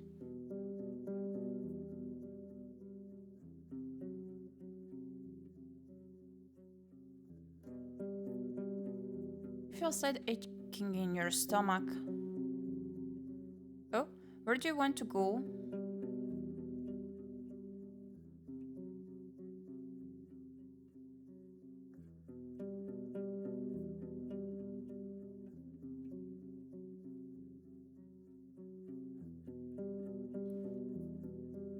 Inspect the palisade in the west.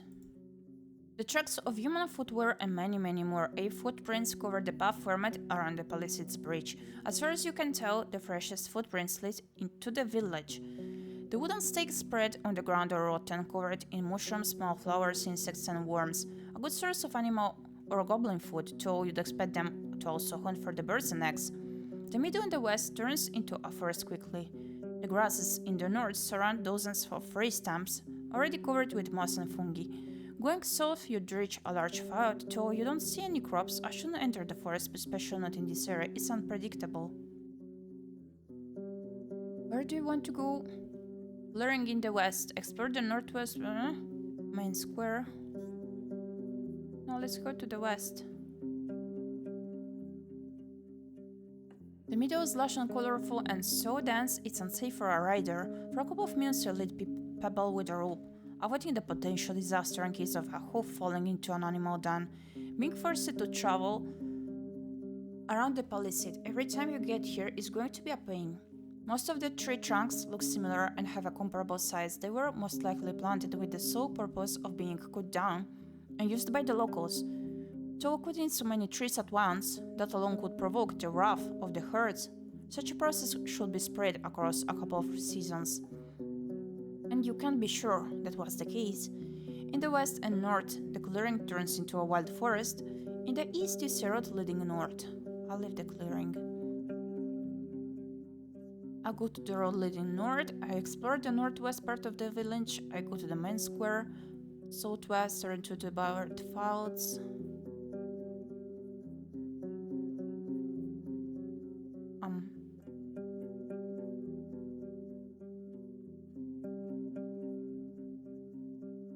Main square. In every village, the main square is the fanciest area. To charm the travelers, yet this is way more than you expected. The houses are as big as in ⴰᴏᴜ, and the paved ground took a lot of work and materials. The walls, now charred and riddled with holes, are made of an expensive coated wattle. The tiles for the roofs also had to be brought here from a different settlement. You peek inside the three smaller buildings, the rotting remains of their former splendor. I think I did enter the village that seemed to tell me to not enter. Oh. You peek inside the three smaller buildings, the rotting remains of their former splendor. The birds, living in dozens of nests, respond to your arrival with quite a commotion. You don't find even a single dragon bone, nor a tool, or a piece of furniture left unbroken. Or unrotten, you're surrounded by bad smells, dirt, animal droppings, and garbage. The wall also stinks, it has no bucket. But you'd be afraid to use it anyway. Who knows how many birds have relieved themselves inside, or how many old rats have found their death while climbing up the walls. Suddenly you hear some sounds coming from the largest building. Your stomach makes you let out a painful groan. I should walk away. I go to the road leading north from the village.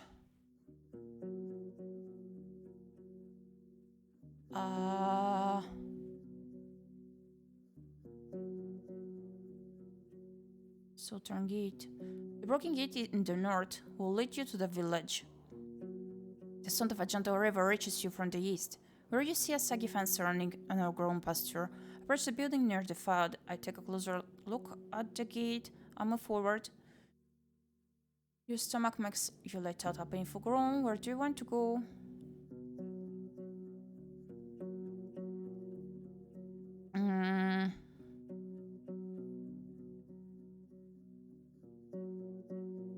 To the barren fields in the southwest. You're surrounded by barren fields. The path leading west from here ends together with the field, shifting into a meadow then a forest. In the north, you see a passable path around the palisade. East from here, you see a road leading south and an abandoned building, and have a way to investigate.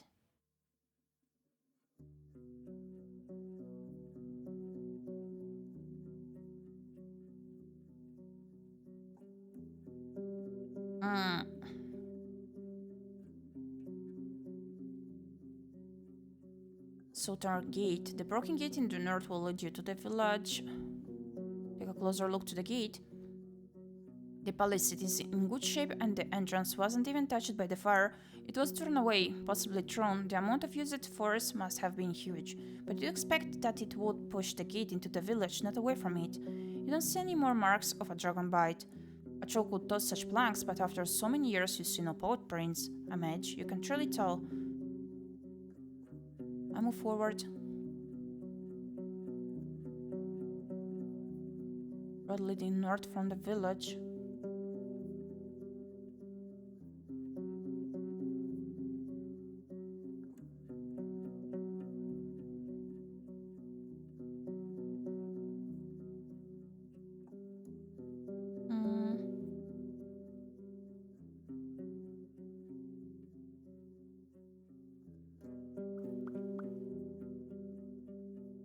Barren fields in the southwest. Have a way to investigate. Goodness. What do we do? I feel like we do be stuck here. Northwest. The colorful grass covers the entire fenced pasture. The large stone placed in the middle suggests it could be a playground for ibexes, or maybe it's just an old garden. You see a couple of small sheds, a latrine, and a single building to the south, completely burned down. Now these places were cleaned out by scavengers. People doesn't want to approach the large ruins in the north. The terrible stench of feces and rotting food scares you off as well. The paths are covered with goblin footprints. It's daytime, so the pack should be asleep. If the beasts were active, they would try to scare you off, or to hunt you down your mount. This is their territory, and once they wake up, you will face a fierce enemy. I go somewhere else quietly. The closer you are to the village, and the longer you stay around, the sicker you feel. The taste of gastric juices hits your mouth, your forehead hurts, you start to stumble, pop a word by the side, pokes your head with its nose, and walk away from the walls. Leaning on your mount, you go outside, keeping your mouth shut. After a few minutes, your eyes get clearer. It may be better to leave, or at least to stay away from the village for the rest of the day. Okay. Inspect the pasture in the southeast, return to the southern gate.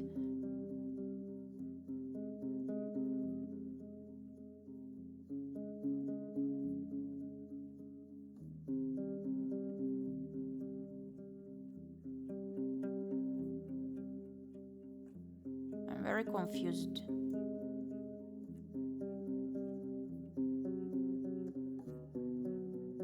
You don't find a single sign of the livestock that lived here in the past. Any bones, horns, antlers, or dung have already been devoured by the wilderness. The pasture ends at the river. On the opposite bank, the meadow turns into a thick forest, impenetrable for a rider. What are the chances that a herd of defenseless animals could get there and survive? The breach in the southern fence wasn't made by some brute force. You find egg cuts in the spots that were ultimately broken away. After all these years, there are no tracks that you could follow. I return to the main road. I go to the road leading north, or southern gate. What the hell?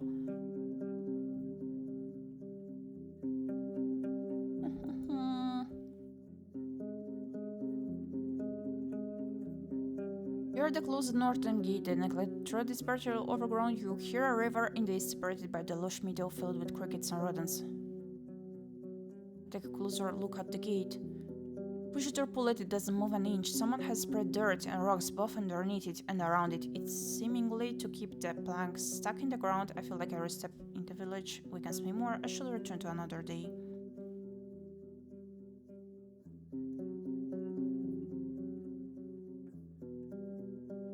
Detach the claw. Make a hook. I don't even know. Go somewhere else. Head to the river. You see a quenching family of boars, some of them brown, some black.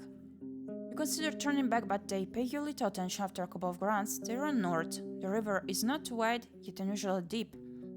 It banks altered by the locusts for decades, if not centuries. The water is cold and clean, yet filled with long plants growing from the bottom.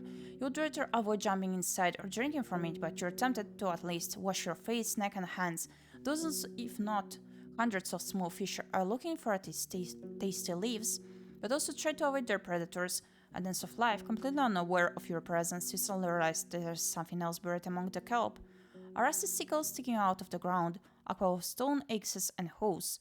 The wooden handles and a large wagon are covered with moss, but you recognize their shapes. Why would someone drop them here? On the opposite bank, the meadow turns into a thick forest, impenetrable for a rider. I turn back. I consider washing myself in the river. The living stream, filled with fish and plants, won't help you much. The 괂ᴏᴅᴇᴏ soap you own can help you get cleaner. I wash my shell. The kelp forest reaches to the water surface, surrounded by little creatures and the small river plants. You crouch by the bank and draw handfuls of water.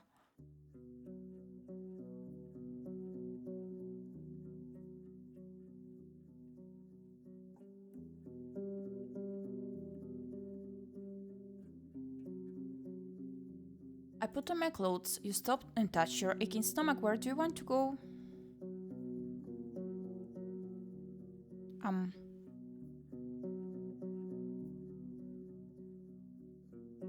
Return to the southern gate. Wait, I could proceed. You enter the wetlands. With their many streams, ponds, and fish, large birds run and fly between the gray, sparse trees that are covered with moss, mushrooms, and critters.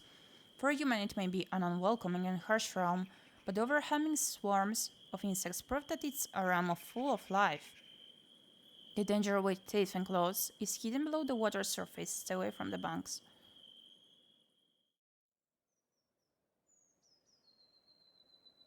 This plant shouldn't be alive, nor not without leaves. It doesn't resemble the other trees of the wetlands. It's something else. You get off your horse and prepare your eggs. The water is filled with dirt and dead plants. It smells like an old corpse. The roots are spreading far, breaking through the water surface. You don't see any saurians in the grasses or on the shore. You approach the table-like altar made of gray limestone slabs. Were these rocks originally as formless as they are now? Or was there a point in time, centuries ago, when they were precisely shaped and decorated by masters of artistry?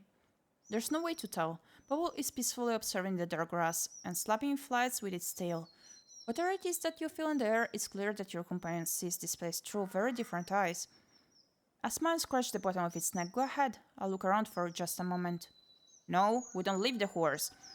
I know there are dark forces hidden in here. Ask the right for a vigilant eye and a bright soul.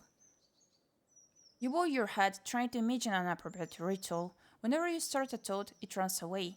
To the sounds of insects, visions of predators, smells of the muddy water. You rub your hands, focusing on what's in your grasp, collecting your wits slowly. It takes a few moments, but you start breathing without sensing the stench.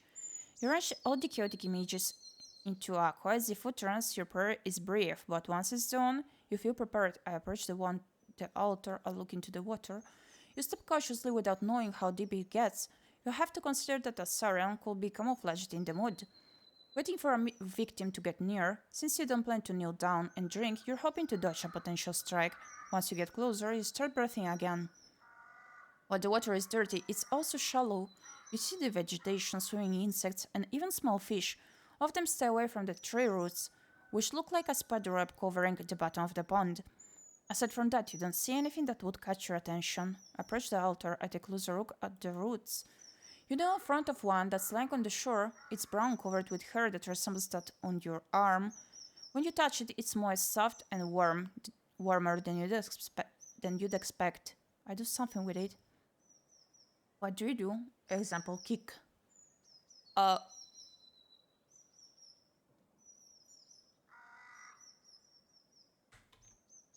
Look.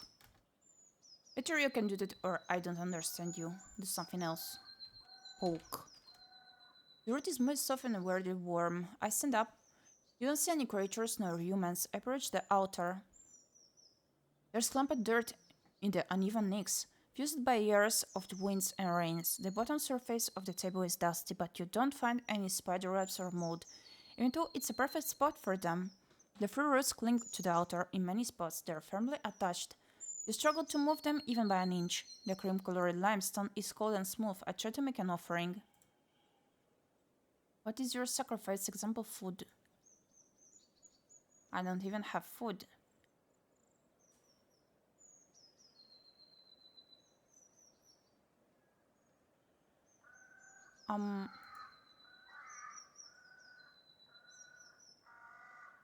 Coin. You put both your pouch and the coins on the altar, but nothing happens. I make an offering. I try something else. The cream-colored limestone. Make an offering. The claw. You need to be more specific. What do you mean? Bubbler's claw.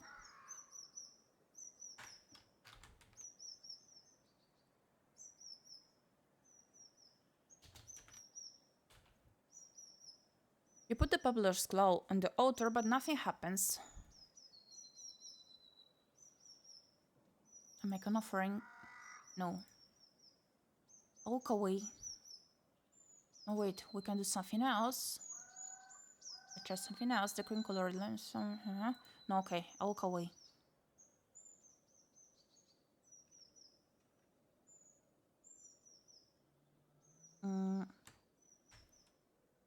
Touch.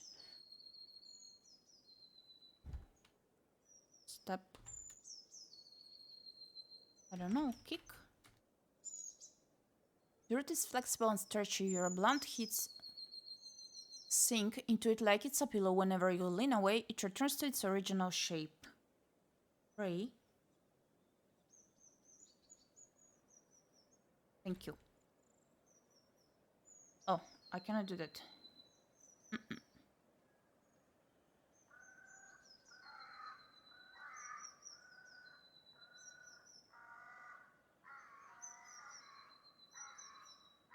Up or down?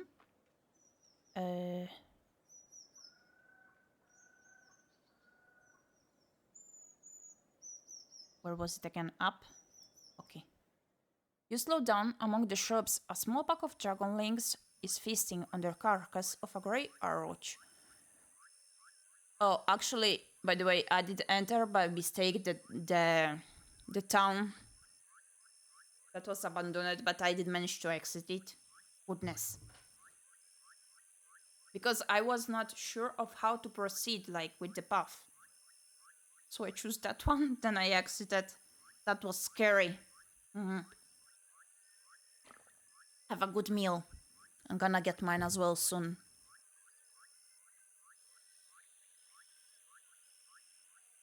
You slow down among the shrubs. A small pack of dragon lynx is feasting on the carcass of a grey oroch. One of them, with the red feathers on its arms, straightens up and gives you a curious glance. Its head tilts left and right, forward and back. It screeches at you, but doesn't move forward and returns to its meal. You wonder what would happen if you were on foot. Would they let you be, satisfied with their prey, or would they run after you? But if so, for what reason? For now you have enough space to move forward, yet stay safe. The powerful jaws break the monster's bones slowly, then bite off and swallow chunks of meat. I ride forward, but I keep my distance and look over my shoulder.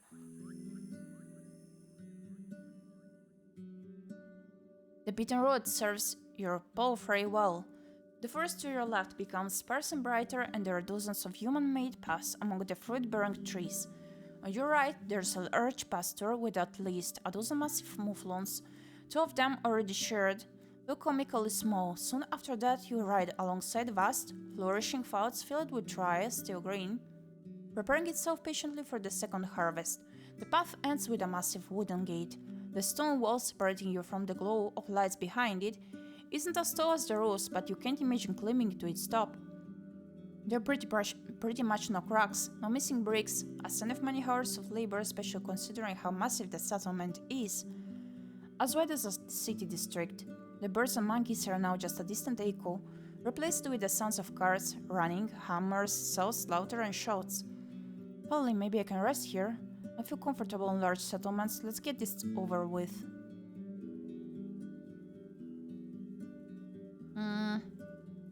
Second one. A young man is leaning against the closest gate, covered by its shadow. He's young, tanned, and has a short, elegantly trimmed red beard. Beneath the green gambeson, he wears an expensive tunic decorated with colorful trim. From his arm hangs a steel helmet, though the metal is so thin that it's mostly made of wool and leather. He moves into the light and takes on the posture of a disciplined soldier, not a mercenary. He's standing upright with his chin up. There are 2 weapons on the ground, laying on the wooden beams of the gate. An axe made of steel and a wooden club. He doesn't reach for either. You dismount smoothly, still having some vigor left. Pebble holds its tail high. A narrow path leads north, toward 2 field workers, one with a hoe and one with a pitchfork. They wave to you. You can see their faces, but their clothes are simple. Grey pants and vests, made from hemp and wool. I wave back, why not? They talk for a bit, looking toward you and pointing at your mount, then walk away, disappearing behind the wall's corner. The guard smiles, yet avoids your eyes, and has to clear his throat before he speaks. Welcome, traveler. If you're here to make trouble, Holdlersdale welcomes you. We have the whitest floor there is. When he bows, you realize it's a well-practiced performance. If it's new garments you're looking for, you can order everything you need right here in all colors, shapes, and sizes. Capes, boots, vests, robes. Or if you're yourself a master of the needle, I can assure you we have the fabric you're looking for. His act is over and he glances at your mount in a moment of silence. His eyes get wider as he observes it with a childlike fascination. This pebble, it helps me patrol the roads. You can put it aside if you want, but no sudden movements. And Gyepi, your new Roadwarden, I want to see your mayor. Pebble. He follows your instructions, even though your palfrey pays no attention to the man's careful touch. The guard grins widely. I'm Gyepi, your new Roadwarden. I want to see your mayor. A city folk, eh? The mayor is busy, but I ask her, give us a moment to let you in. He knocks at the gate, which is then pulled inwards by 2 other guards, a man and a woman wearing their own gambesons, similarly green but tailor-made to match their figures. The nearby buildings are simple houses made of wooden beams and covered with thatch, while the storehouse is even more modest with a roof made of planks.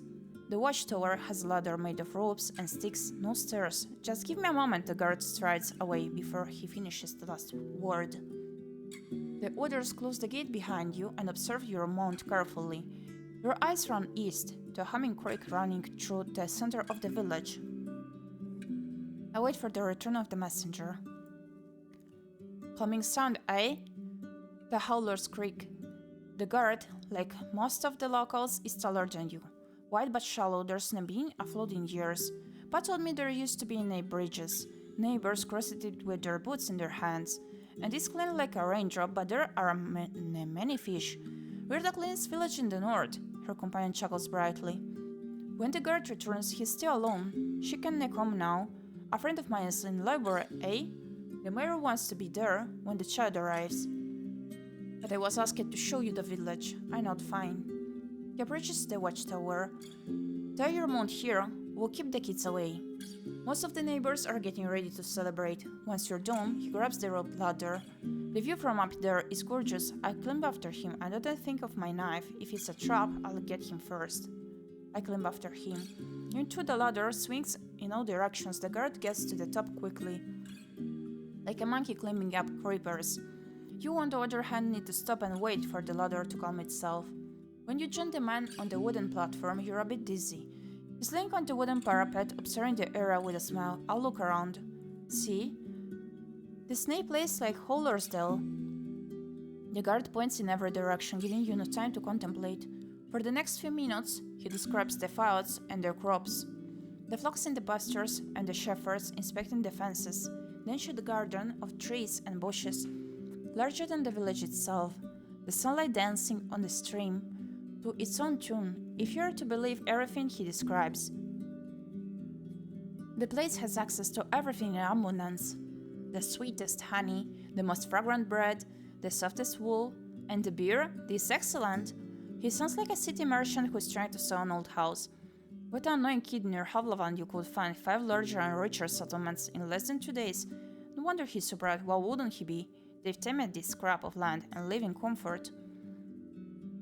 The slit in the middle connects both parts of the village. According to the man, the northern gate is hardly ever opened, as it leads nowhere now. Near the eastern gate, there's the Ape Ale Inn, where you can find a bed and victuals. And there's the stall where Akaklos,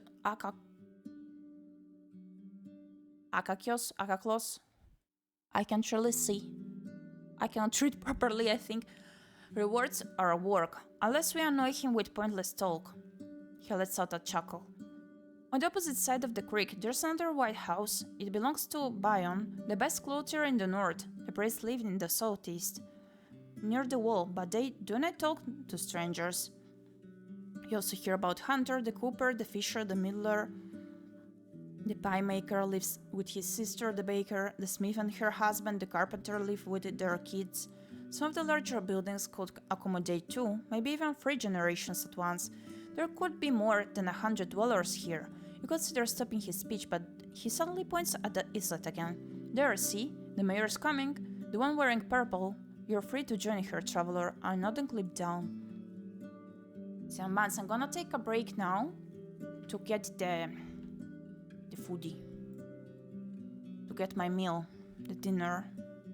So I'm gonna be right back in like 30 minutes, 40 minutes, something like that. Be right back. See you soon.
pasta with tuna. Much delish. We do be back. Take care, Carbon. Have a good dinner. We do be back, we do be back. This game is that confusing, but we're getting there somehow. Or more like we're getting somewhere, I would say. Yo. Are you in the city now? I just entered the place where they stated it's the cleanest space, blah blah blah. They got many harvesting stuff and they're all clean. Is that the city? You try to get down quickly, but 2 steps are enough to make you sure that it's a bad idea. You wait for the ladder to find its balance, you leave it. When you touch the ground again, you unite your pole fray and follow the guard. You pass a small pasturage, surrounded by a wooden fence, a few loose chickens, and a tethered boar. The fancier buildings are covered with whitewash coating and surrounded with vegetables, herbs, and flowers. One of them, oh, I see. The bridges are wide enough to carry even a wagon, but for people walking on the wooden beams is far from pleasant. The outlet is empty, but you notice an empty stall, painted with the shapes of colorful flowers, a walk over the second bridge. Along the entire path, you notice more and more people observing you, smiling, or casually greeting you as they're focused on their own tasks. Finally, you reach the main square. A large tree grows in the center, surrounded by dark water, held together by a thin wall perfect for sitting. But the smell coming from the liquid makes you think of rotten eggs. The plant reminds you of a tree you saw in the south, next to the swamp altar. In the north, you see the Ape Ale Inn. Judging by the tables, stools, and benches outside of it, it's open for guests. The villagers are chatting and dining loudly, and you catch their curious glances. On the side of the dining area, the merchant is arguing with a tall, broad-shouldered worker.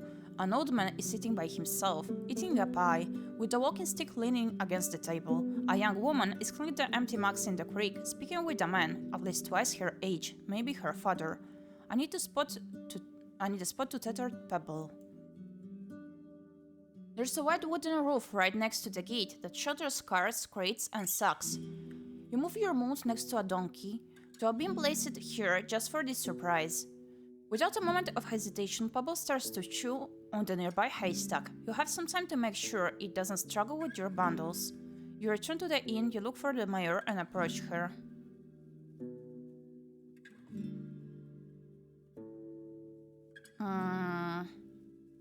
Look for the mayor. She's sitting on a chair with a 4-year-old boy on her knees. She's holding his hand gently,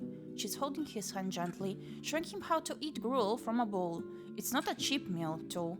You spot nuts, berries, and milk, and added honey makes it yellowish. The kid is clean and quiet, and once he notices your arrival, he cramps his mouth with a spoonful of oats. Now, love, the mayor titters.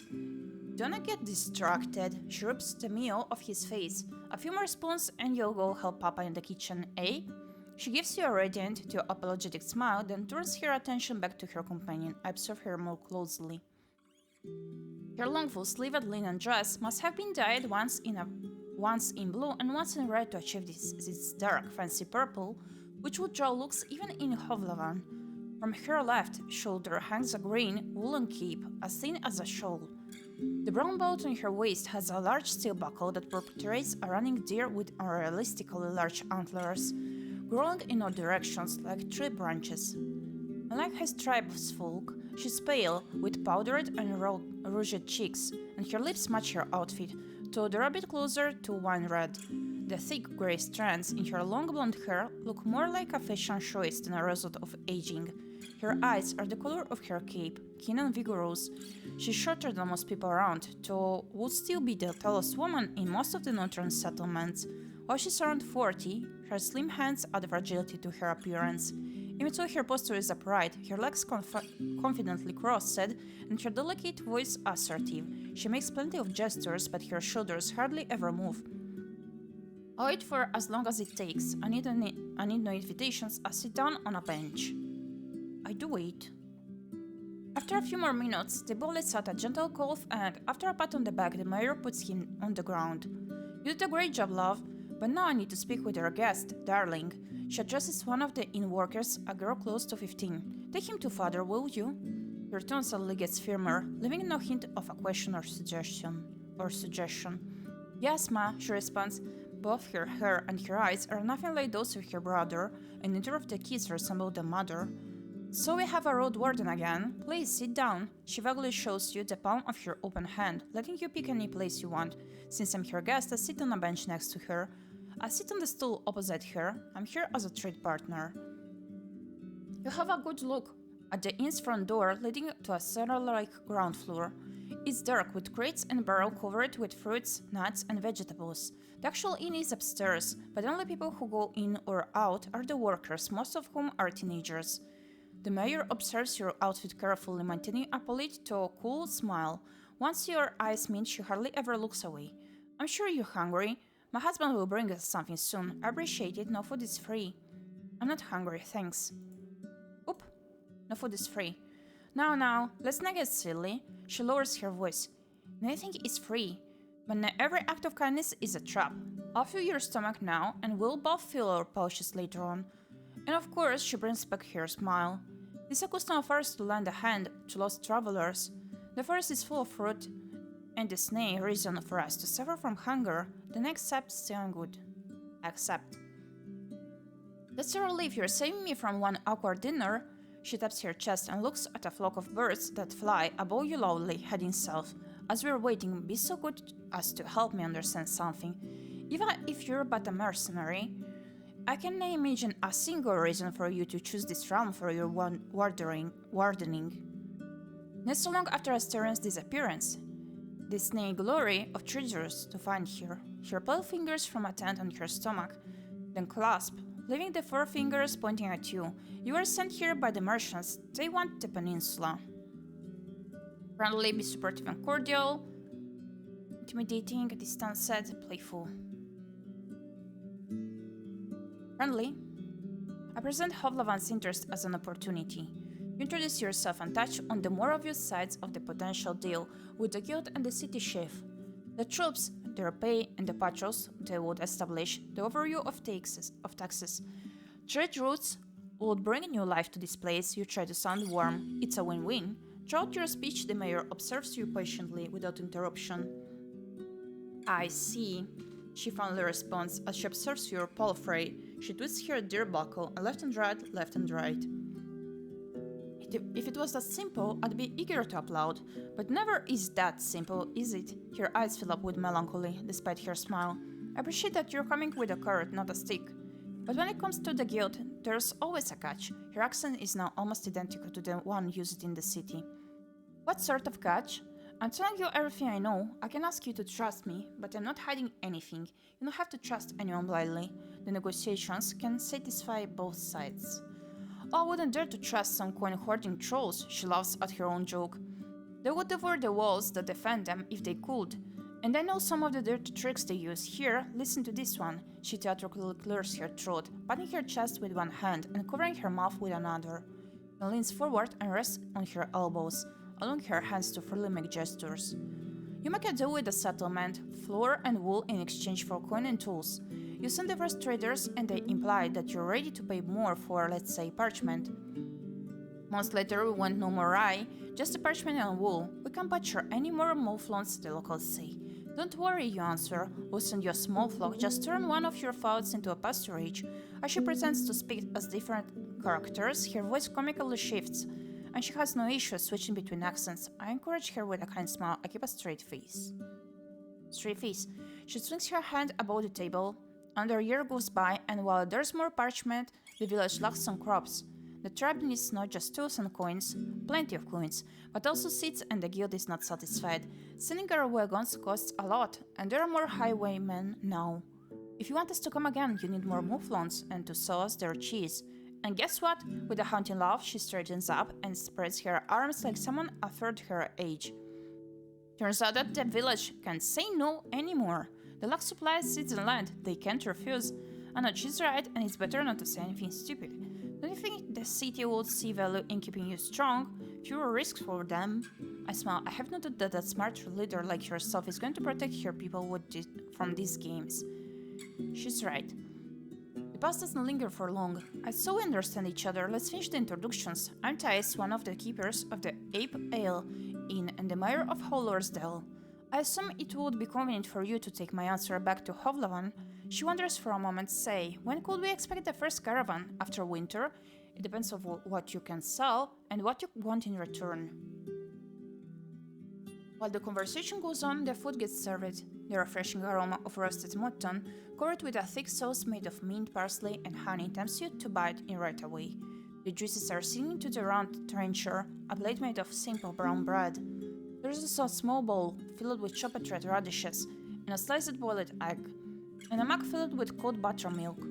It's all brought by a few young people, all of them referring to the mayor as their mother, and in the end the innkeeper himself shows up to wish you a good meal. He's wearing a clean orange tunic and a not-so-clean apron made of hemp. He politely introduced himself as Eric's and, after confirming you won't get sick from what prepared, he leaves you and his wife to your conversation. Thais tears the meat into smaller pieces, then eats slowly, often expressing her enjoyment with a hum. Meanwhile, we get to the important stuff. Sounds like the nearby ground is fertile. The village would gladly pay its taxes in grain and vegetables with the expectation that a squad of soldiers would provide additional protection. Our Yalf is strong, she claims proudly, so we don't need your guards on our walls. But alone Roadwarden won't keep the roads passable. We need fighters willing to patrol the paths, maybe even the heart of the woods. That's what we'd expect in return. You're not an expert when it comes to linen, cheese and wool, so the mayor spends a good couple of minutes describing the outstanding quality of what the village has to offer. Especially the clothes, which are meant to be as unique as those made by Master Crispus. You vaguely recognize the name of this tailor shoemaker, but you've never earned enough to pay him for as much as a single sleeve. And of course, we will never reject some steel and bronze. We lack alloys for sickles and scythes. She then repeats her question about starting a trade route. To be told, the guild is not sure what the peninsula has to offer. It's going to take more than your village to convince them. Understandable, but you won't find much in the other tribes. They have barely enough to survive, even after they trade for our crops. Where we have the only decent soil in this realm, at least the people of Gale Rocks have salt and barrels of fish, while Creek sells meat and wood. Actually, if you haven't been in Creeks yet, the farthest village in the northeast. You could give them a chance. She nods with a smile. They could use your help with keeping the roads safe. White marshes, on the other hand, as well as old pagos, are close to worthless, for a trade route, that is. She clears her throat. After these words, she stands up, walks to another table, and offers her trencher to an elderly man who sits there by himself. With a trembling voice, he thanks her, then starts to chew on the soggy bread. She sits down, wipes her hand into a clean cloth, adjusted folds of her cape, and once again crosses her legs. So tell me, Gyepi, how's Hovlavan? I haven't gathered much news since the invasion. Things stay humble, but are starting to look brighter. The harbor is full of life, and the kids grow strong. Sometimes better, sometimes worse. Not everyone has their own bed, but the new generation is ready to start their own fight. It's far from great. Children who lost their parents during the war have no trade in hand, and there's not enough settlements to send them away. Many people are unable to prosper. Second one. And I was afraid it was lost to hunger. Her chuckle is trimmed with scorn. Good to know I was wrong. When the invasion started, some merchants were cheering in their houses, happy that they would sell out all the blades and food they had stored. Can you believe it? This panic will make us rich, she imitates the voice of a pompous man. That's why when the Southerners reached the villages, they found almost nothing to eat. She sighs. Staying in a remote peninsula truly can be a blessing. She pauses, hesitant to go on, then shakes her head slightly. Well, we can change the past. How can I help you, Gyepi? I'm looking for a Asterion. She stares you in the eyes, then turns towards Pebble. Is your palfrey a mare? We have 2 jacks, could use some mules. A stallion suit won't give you anything stronger than a hinny. It is, but I need to stay strong and healthy. I'm looking for a Asterion. Strong and healthy. Right, there's no time for the romances of drought animals. It will take almost a year, correct? It was all just a thought.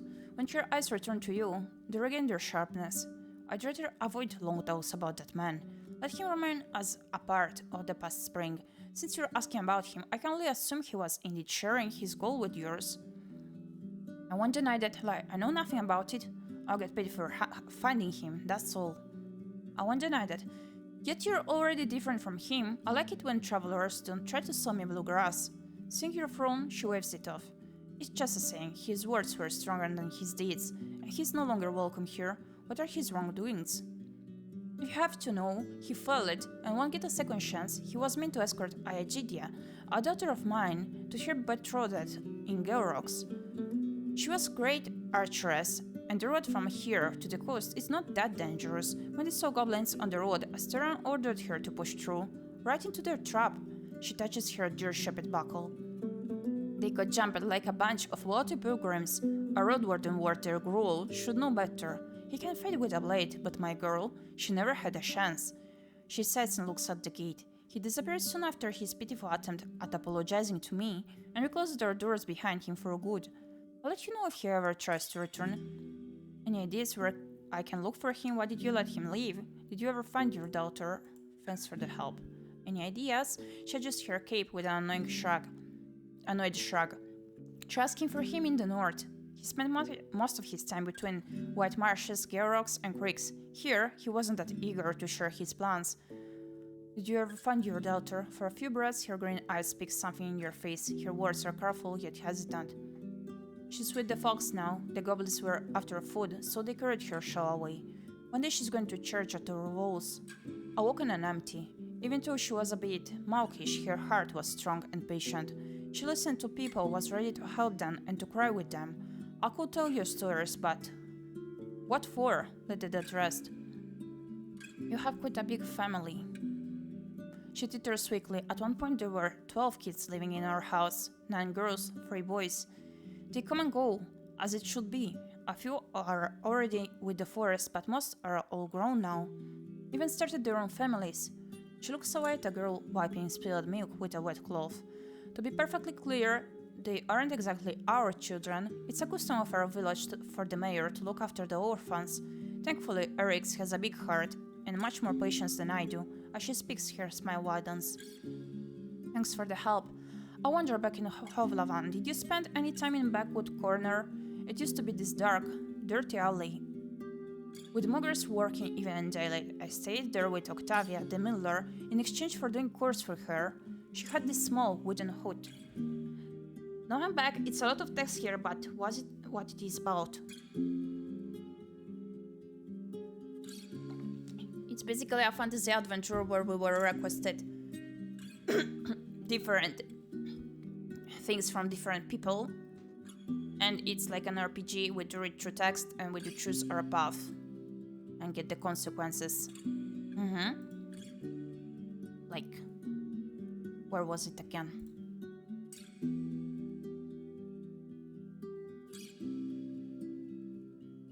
For gore.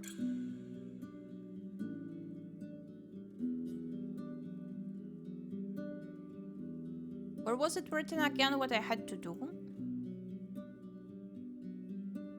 Oh, okay, quest. So I decided that I will become a hero. We need to find our Roadwarden that has disappeared. And we would get something in exchange. And we have to reach other cities and stuff like that. So far. We're traveling. We're having this adventure here.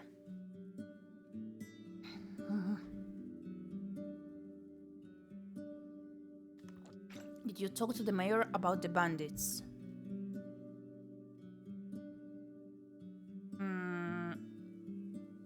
Because if yes, you can go back to the inn, I think. I think there was a part about the bandits, but I'm not sure what we did tell about that.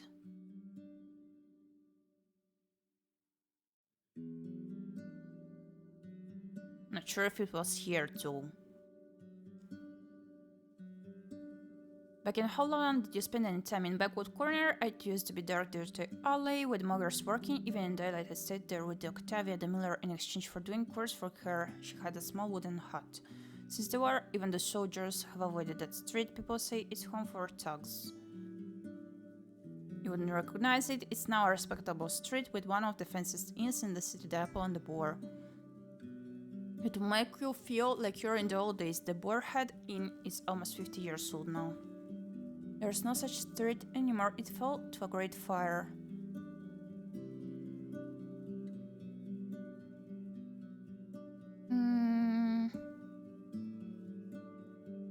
The Boarhead Inn.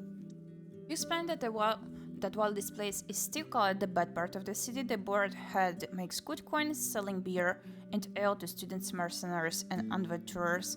The whole land may turn wild one day.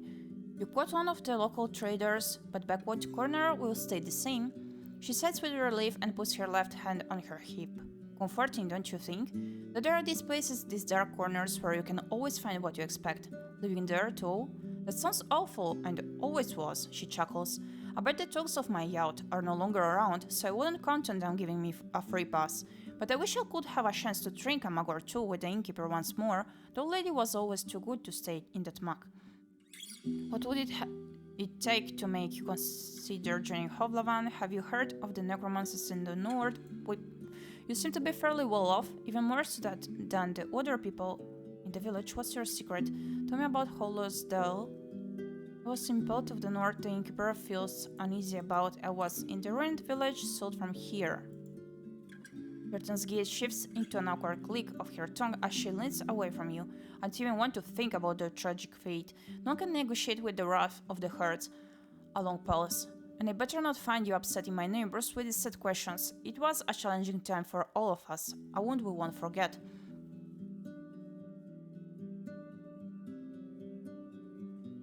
Check your notes, maybe?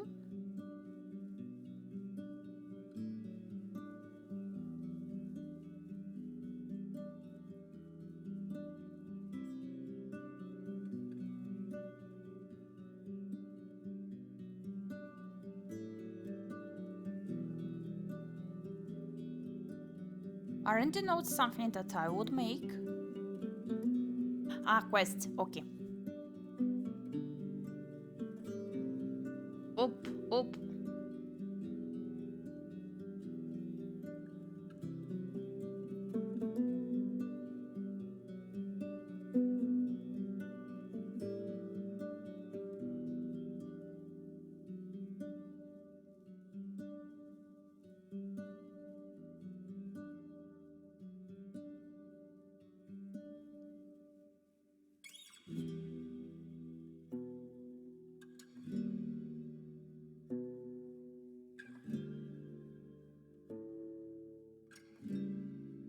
Okay, thank you.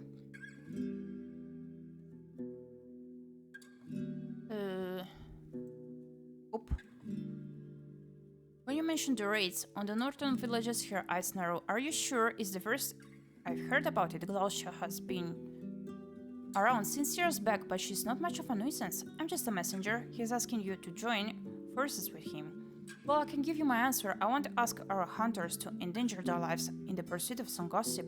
I could ask around to learn more about this. I don't have time for this. Should I tell the innkeeper that you're not interested in collaboration? She raised her chin. I guess you should. What would it take to make you consider joining ⴰᴏᴅᴇᴏ? I can consider it right now. While she laughs, her eyes remain keen. But if you want me to give you some answers, let's see. She looks up and to the right, theatrically raising her hand to her chin. Some gestures of goodwill will be a great start. Since you're the guild's messenger, I need to know you can be relied on. She gives you a wide grin. And that's only the first step, I assume. Of course, do you even have the power to handle tax negotiations? She scoffs loudly at your head shake. Join up from my village and I'll hand you a beautiful signed letter, a list of all the things my neighbors are looking for, as well as what they can give in return. Your superiors are going to see more than enough to prepare their offer. She rubs her hands. I think that's fair. Yeah, looks like we're in agreement. Join up for my village is a bit vague. Unless they're creatures, every human got an agenda, even the bandits. Hence why you might want to think about hunting them or not. Oh, okay. The note for my village is a bit vague. She knows to where the people gathered by the tables. I'm not the ruler of this place, my friends trust me because I see things as they are, and I'm willing to act. Prove that you're helpful and they'll be happy to match your efforts. I want you to succeed. She puts her hand on her chest, but we don't give strangers more than we can get from them. If you want me to argue in your favor, show us your word. Looks like we're in agreement. Perfect, one more thing too. She puts her elbows on the table, leaning closer to you. If you go behind my back, I'm not going to wait for a dagger, I'll end you first. She rests her chin against her open palms, giving you a disarmingly warm smile. I'm sure people already know that we have a new Roadwarden. Maybe ask around to see if anyone needs your help. The more my neighbors trust you and need you, the more willing they'll be to offer you better pay. Well, let's start here. What can I do for you? I'll squander a few to ask, but before I ask you to run, let's see how you can walk, shall we? Her eyes wander left and right, and she gestures for a nearby guard to move away. He nods and gestures at a few other souls to follow him. While a few of the locals cast curious looks at you, they turn away as quickly as you notice them. The mayor's shiny green eyes are still looking on you, and her voice is close to a whisper. Since Asteron's disappearance, there's little trade on the roads, and not much news reaches us. Be so kind. Carefully tertious tone distracts you with how obviously fake it is, and help me learn some interesting tales about our neighbors. I smile back at her. You mean ones that weren't meant to reach you? I'm not a spy, she says exaggeratedly and straightens up. If you need to sleep on it, that's fine. Have you heard of the necromancers in the north? You seem to be fairly well off. Tell me about Ḥollor's. It is what it seems like, the greatest village in the far north. She raises her hand and makes an inviting gesture. So I hope to still improve this and that. She winks at you, but is suddenly interrupted by the pained cry of a little boy who hurt his knee during a fall. An amused elder tries to calm him down. The mayor shrugs it off and titters, then meets your eyes again. That's good here. We have what we need and a lot of what we want, building on top more than 12 generations of hard work and bravery. She spends a good few minutes telling you about mouflons, wheat, rye, ham, cheese, and wool, proud of every glimpse of prosperity. Whenever she mentions an artisan, shepherd, or a farmer, she doesn't miss a chance to mention how significantly she improved their conditions. She also omits some topics you hear of: no tales, songs, ancestors, rituals, or days of prayer. It's like listening to a tax collector. All at the very end of her speech does she mention the wisdom of the elders, now kept in the teachings of the druids, who help her guide those who trust her. They heal her wounds and her gardens, she explains, but then changes the topic to all the fruit trees, herbs, and nuts in the woods. When she's done with it, I nod politely. Tell me, how do people dress in the city these days? Is it similar to what we have here? Before the war, the merchants were wearing those really long dresses and robes. Way too long for my taste. They got mud stains after every rain. And I see no reason to keep shoes completely hidden. Not anymore, there's always a shortage of fabric. Most people wear tunics, like in the old days. For years, there was not enough hemp and wool at hand, so people have started to wear furs again. As far as I can tell, many folks wear headgear. I'm not sure, I don't pay much attention to fashion. Furs. Now that just said, when I was there, only the monks wore them, for some reason. I've no doubt that the vengeful beasts have thrown the roads into a nightmare. The city folk would be smarter putting on rugs. Even though she sighs, there's a gross satisfaction in her smile. Have you heard of the necromancers in the north? I saw word 3 south from here, the only one with the altar standing in front of it. She straightens up and raises her chin. You mean beholder, the guardian spirit of our wetlands. Every fall we bring it to our gifts, and in return it provides us with its blessed fruit. The flesh of the forest, she stares into your eyes, is older than the oldest books and the oldest toads. The trees help us when we're asleep and show us how to ask for its help. The nature of these rituals, she scoffs, will be of use to you.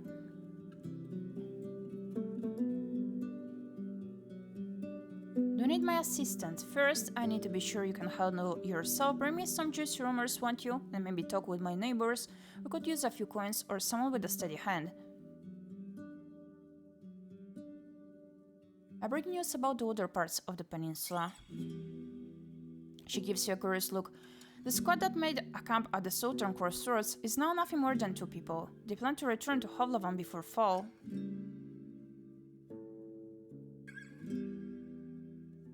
That's all I have to say. Do you need anything else?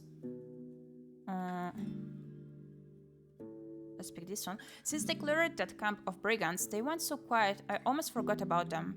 She rubs her chin with her thumb. I'm surprised they've managed to stay alive till this day. Sending such an inexperienced group here shows that the officials misjudged this land. That's all I have to say. Have you heard of the necromancers in the north? She taps her fingers on the table. Yes, I have. After you ask her to tell you more, she seems to regain her confidence. You mean white marshes for sure. I don't know all that much about what's happening there. We avoid their lands, if we can, she frowns. I shouldn't gossip about it with strangers. We could talk about it on another occasion. What's your secret? She reaches for her buckle, and her voice grows cold. There's no secret, traveler. There's hard work, risks, and sacrifices, and the support of those that care about me. The good things that happened to me shine on my people just as much. Think about it before you mention it again. She adjusts her cape. Thank you for your time. I'm gonna be right back. I forgot to close the window. Fast.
We do be back. You can leave the city if it's not too late into the day. The closest place to rest is a bit of farther, but you could reach it. Okay, thank you.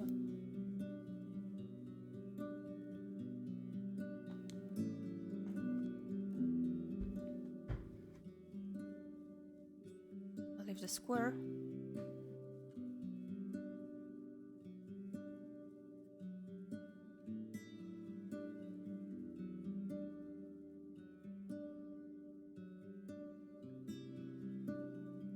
So up we go, was it? The road is beaten and free of litter. You notice paths between the fruit-bearing trees on your right, and soon after that you ride alongside vast fields of broad beans almost ready for the second harvest of the summer. Then there are the green hemp plants, taller than you are, waiting for a scythe or a sickle. The locals keep the beasts at a distance, I guess.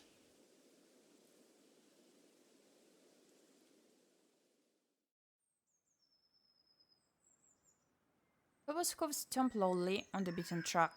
The green bushes, shrubs, and trees prove that the soil here is fertile, yet the plants don't overgrow the road. These crossroads must be busy at times, maybe even patrolled. In the distant west, you see the mountain peaks dividing the lowlands from the ocean. The road east leads towards the hills, behind which there are usually tall dark trees. There's a dense forest in the north, from which you hear the croaking of toads. The last path is already known to you. You're surrounded by 4 signposts, all of which seem to be made from the same type of wood, now covered in moss and fungi, yet the pictures and letters that cover the knotted boards are nothing alike. Western, eastern, northern, southern.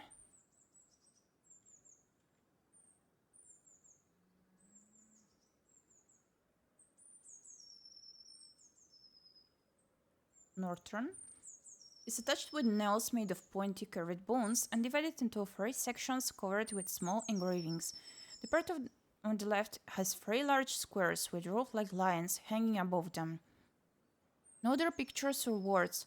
The one in the middle has only 1 square, but also a simple horizontal symbol of a fish and a short word beneath it, which you don't recognize. The image on the right has 2 roughed squares, but also 2 other images which you recognize easily, a deer and a standing barrel. Each side's got things to see, but no ints.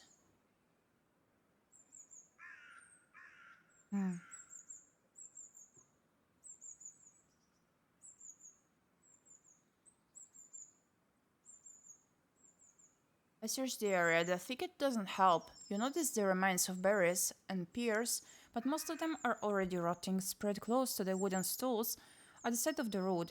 The nearby creek is not impressively deep, but the beaver dam, for some reason taller than you are, makes it wide and waters the surrounding soil. A few steps away from the southern signpost, you find something sticking out of a shrub. It's a moist plant covered by fungi. You try to move it with a stick and a glued hand. After a minute or so, you confirm it's an abandoned sign covered with green letters and colorful pictures of flowers and trees.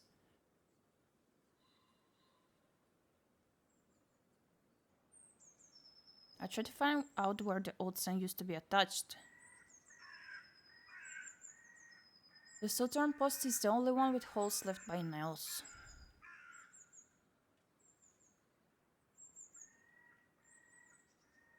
It's covered with green, blue, and white paint that portrays simple squares with roof-like lines hanging above them. Each square has a large letter inside it. Though you don't recognize them, nevertheless the pictures are not old. There are no other words or marks. The plank was attached with a set of wooden wedges.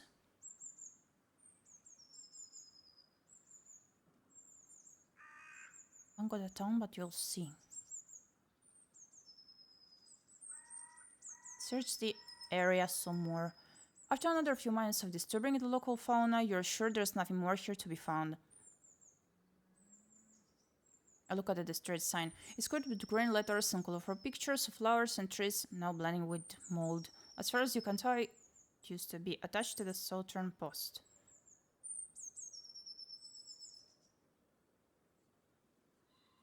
I approached the western signpost.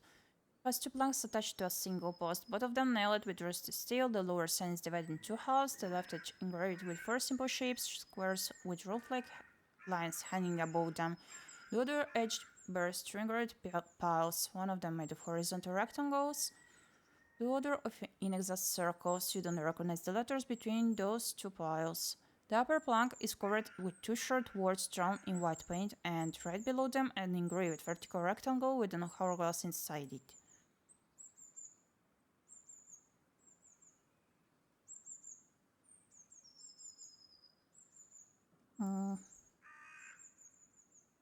We go up. Some parts of the road lead uphill, some downhill. The forests are lush but not too dark. The few foraging deer and boars keep their distance, and the birds disinterested in your presence, singing cheerfully and preening their feathers. Sounds of an ongoing hunt reach you from the east. But none of the nearby creatures seem bothered. Once you get further north, the colorful meadow reveals tall hills on the other side of the stream, but the road leads through a valley. There's a gentle plume of smoke coming from one of the mountains in the west. It doesn't look like a place on fire. Maybe there's a settlement in the mountains. Want to know where the town is? Oh, I still want to check for now. The road leads to a gentle creek filled with the buzzing of flies, mosquitoes, and gnats. You don't spot any critters among the tall meadows, tree branches, or rocky slopes. Seeing the shapeless, dark vortex of wings, Pebble snorts, equally on the southern bank.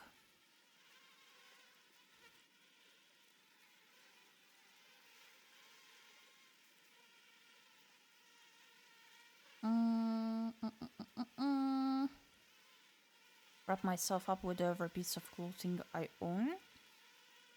It takes longer than you would hope for, but you manage to cover yourself with an armor of at least 3 layers of linen, leather, wool, and hemp. Only your eyes and a single finger remain without cover. Once you get closer to the fort, countless creatures beset you, making you instantly shut your eyes. They are striking the clothes, covering your open mouth, and hitting your shell like a squishy, buzzing hail. You ride forward blindly, trying to get out of here as fast as you can, but the insects stick with you for another few minutes. The red marks on your fingers start to burn slowly. Pebble swishes its tail, angry as it turns its head to its left, observing you with one reproachful eye, pinning its ears back. Ouch! You look around to make sure nothing will try to jump on you, and once you decide you're safe, you take off the suit. Unless you find an easier way to protect yourself, the insects will keep showing you down. At least I keep my blood. It's getting late, better look for a safe place to sleep. Seek shelter, it's too dangerous to stay here, travel. You ride through the open gate, then swiftly dismount. There's too many people around to let Pebble run among them. Ahead to the stables. You spend a few minutes with Pebble, but before you reach the square, someone clears their throat. You turn toward a man in his 50s with large hands, an elegant beard, and no hair. The stable master. He both introduces himself and answers an unspoken question. You frowned and realized that you indeed saw him before, and your palfrey was nicely taken care of during your first visit to the village. Orator, I'm one when it is necessary. But the traitor grinned Floor. He sits with annoyance. You do not think your beast waters itself, brings itself fodder from a storehouse and gets its own shit, ne? Takes time and hay. If this, he points at your companion, isn't going to work for it, you better have a pouch at hand. You look behind you. The stables are not much more than an open shed, with piles of planks, 2 donkeys, and a bunch of napping chickens. Would a dragon bone be enough? He nods for 1 day. Hey, that's fair. He looks around, rubbing his hands together. Here you go, I'm broke. My mount needs only some hay, water, and peace.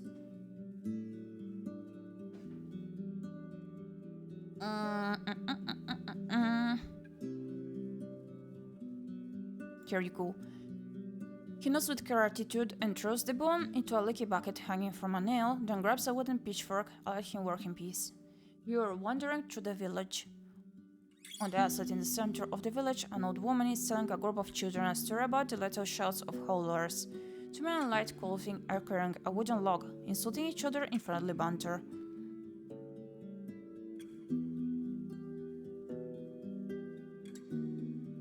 I go to the main square. It's getting dark and the inn is loud and crowded. The innkeeper lights up the rush lights. The workers drink and the guards are preparing for the night watch. If it wasn't for the presence of the creek and the uncanny lack of beggars, this place would feel like ᴁᴏᴅᴜᴜ marketplace. One of the tables is occupied by a dozen or so kids. None of them looks older than 12, and the youngest one, too dirty to resemble either a boy or a girl, is about 6. They are surrounded by their playthings, a muffler on wheels, an elegant wooden sword, and a painted board covered with rocks, but they are bored and tired. Until you only get a glimpse of them, the oldest girl notices your attention. She springs up to her feet and approaches you with a few skips. She's already pretty tall, dressed in a worn subdued tunic, so long that it looks like a sock. It would be rude to ignore her. I smile and ask what she needs. Yeah, let's encourage her.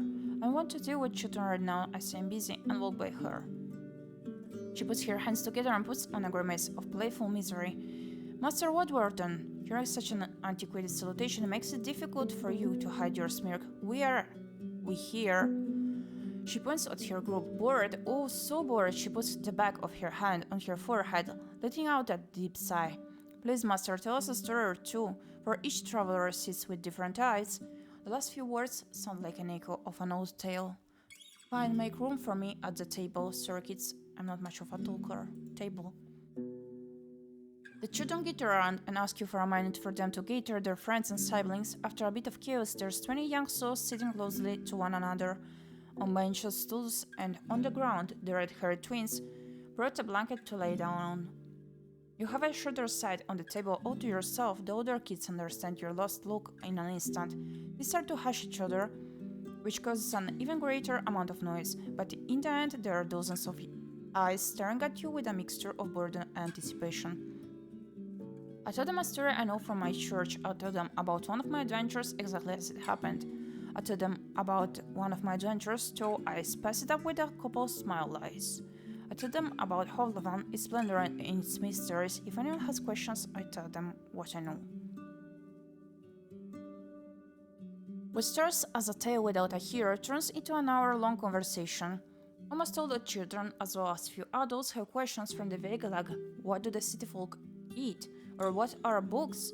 To the oddly specific, how big is a sheep? Are there plants and gardens in the streets? Do people smile a lot?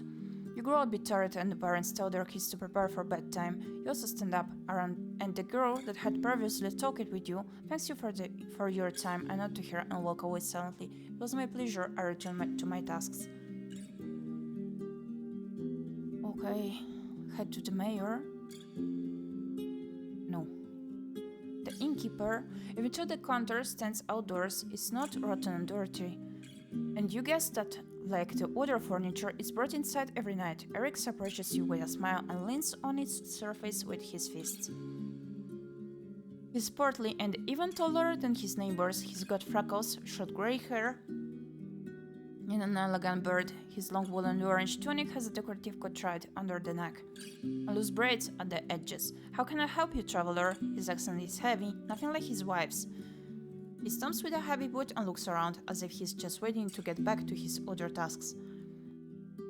His fingers are still dirty from weeding the garden. "I could use a room." "Sure thing," he nods. "My kids keep it cleaner than you'd find in the city. Just tell me when you're ready." "Any rumors to share?" "Rumors? No, really. I have my own things to worry about. Neighbors keep their own company. Better for everyone to seek help from my wife or the forest speakers. Nay, a mug of ale." "So no rumors, but maybe you heard about someone who may need my help. Have you had any interesting guests recently?" "I don't know." He scratches his beard. "There was one vagabond, but he was not here for long and didn't do much. A timid fellow, talks slowly but is afraid of everything, especially the guards. His face is touched by flames. Has a big ballista." He says this word with a strange accent, smirking. "And a large bird as his beast of burden." "I don't know what to say," he shrugs. "He went south and is most likely gone." "Thanks." Sleep. Sleeping on a muffled pod, there's a lot of noise outside, and you can sense a heavy, unpleasant smell coming from the cauldron. At least the fur is fluffy, and you can cover yourself with your blanket.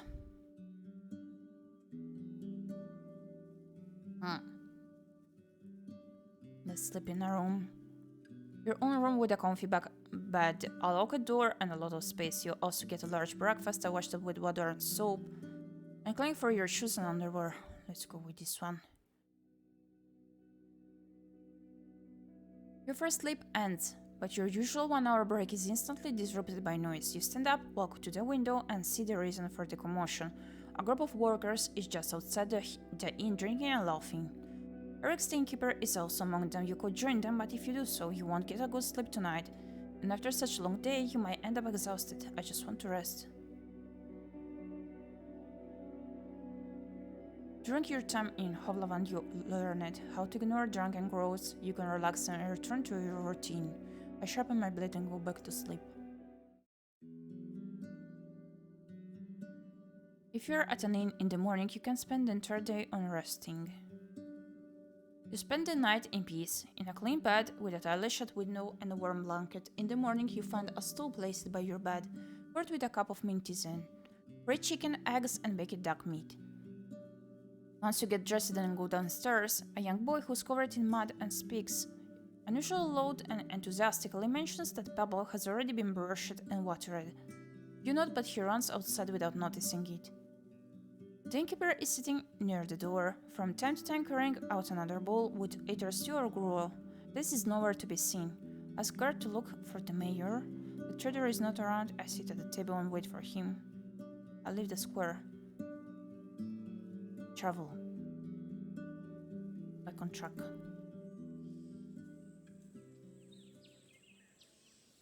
For most of the time, you're surrounded by yellow meadows. The trees on your left get sparser, while the few lonely birches on your right still bear the signs of tapping, marked with knives cuts, tied with cords. Some of them still carry wooden vessels, as if they were simply abandoned, maybe last spring, maybe before that.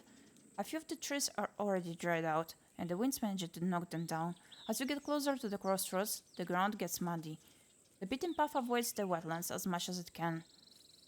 The screeches and hisses mix with the buzzing of insects and as you reach a small pond, there are signs of blood on its bank.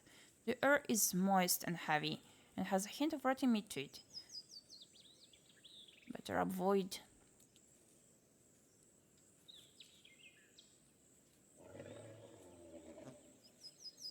Books are darker than forest. The local creatures start their hunt up to an hour earlier.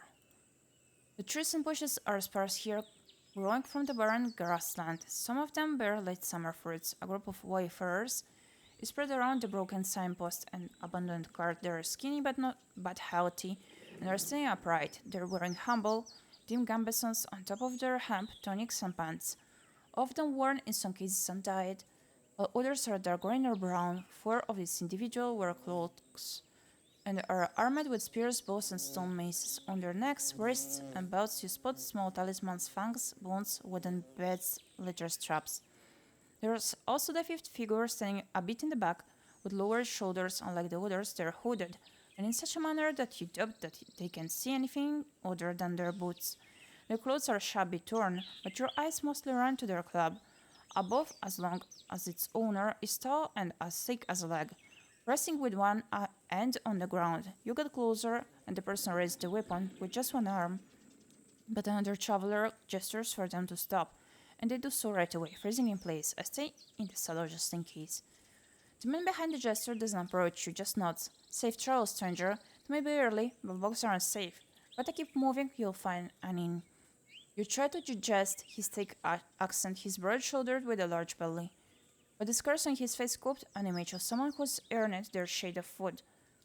With many skirmishes. He doesn't reach for his weapon and pushes out one of his companions closer to the cart. She kneels by an empty box and looks inside it. The man observes you with curiosity.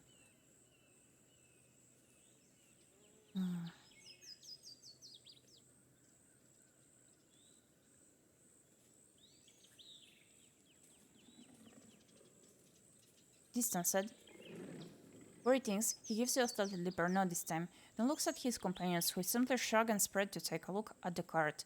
All but the one with the bow, who doesn't move an inch. I cannot say I've time to loaf. Your questions ask, but be quick. Don't put us to sleep. Are you from around here? Very much so. And you're new to these roads. You know our home.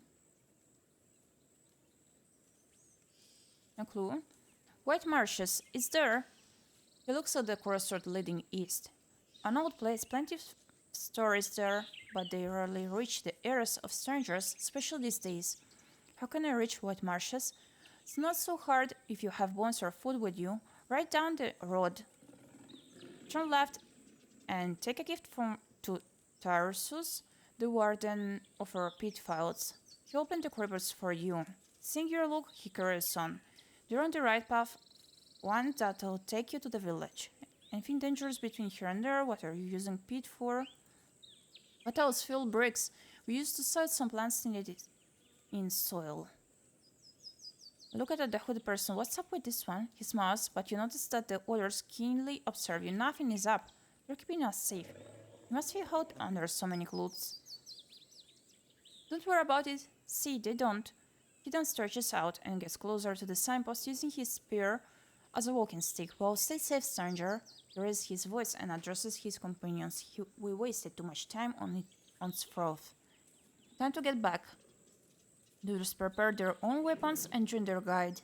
The one with the bow stays silent until a gentle gesture commands them to follow. They keep up with the rest of the group, dragging the club behind themselves with remarkable strength.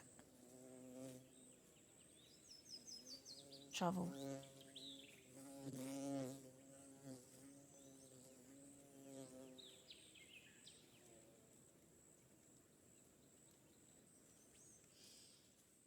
You leave the wetlands behind. The pebble road runs through the hillside, with tall grasses and rock faces above you and dark lush forests below. Chunks of this path were shaped by human tools. Who knows how many centuries ago? To widen it, the builders dug through the uneven boulders and used rocks and logs to fill up the cavities with thousands of rocks, each one smaller than your fist. While you have a good view of what's happening between the trees on your right, the bushes and shrubs grow so densely between them that you can't imagine entering these woods on your own. Further south, there are plumes of smoke, a settlement most likely.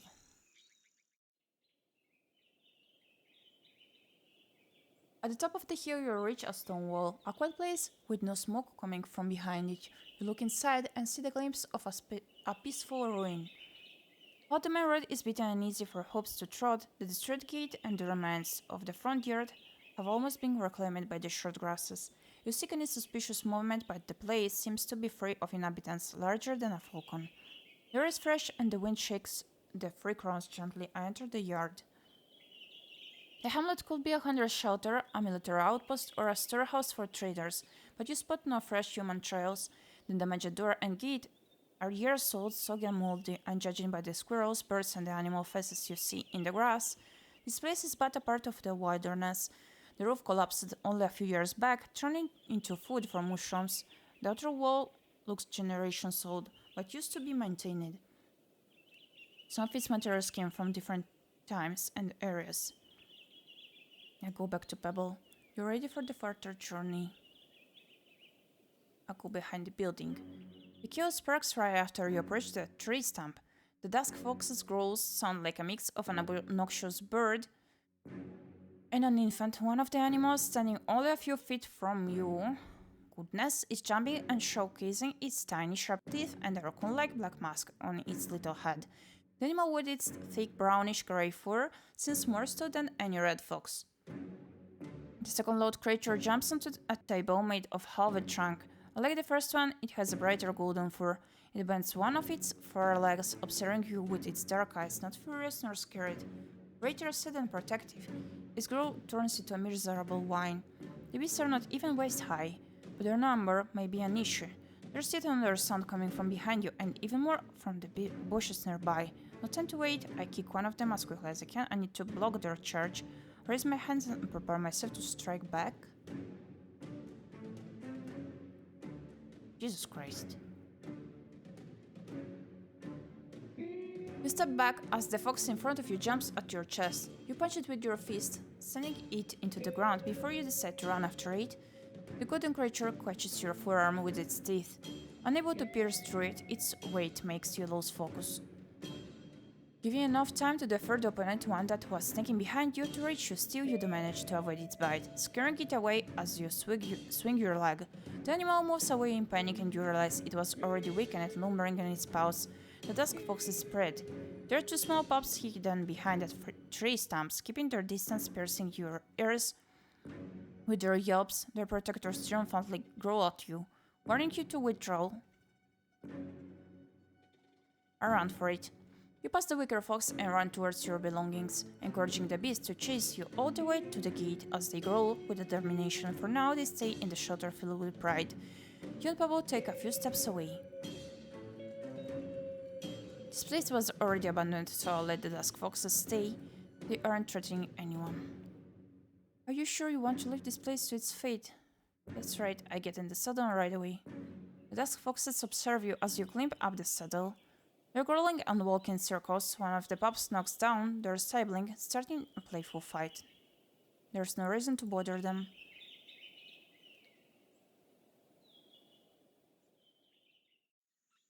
You're squeezed between the hills and the forest. The only larger beast you spot is a single saurian basking on a boulder, lazily observing you from a safe distance. Your ears catch the howls coming from the north. Long and loud, and as you keep an eye on the rock ledges, you almost miss the drastic shift in the landscape. The forest turns into a lake, and the few plants growing next to the road mostly bear fruit. The road is not as reliable here as it was in the hills. Parts of it are a bit muddy, and the puddles disturb your ride. Maybe the locals will maintain before it gets swallowed by the lake.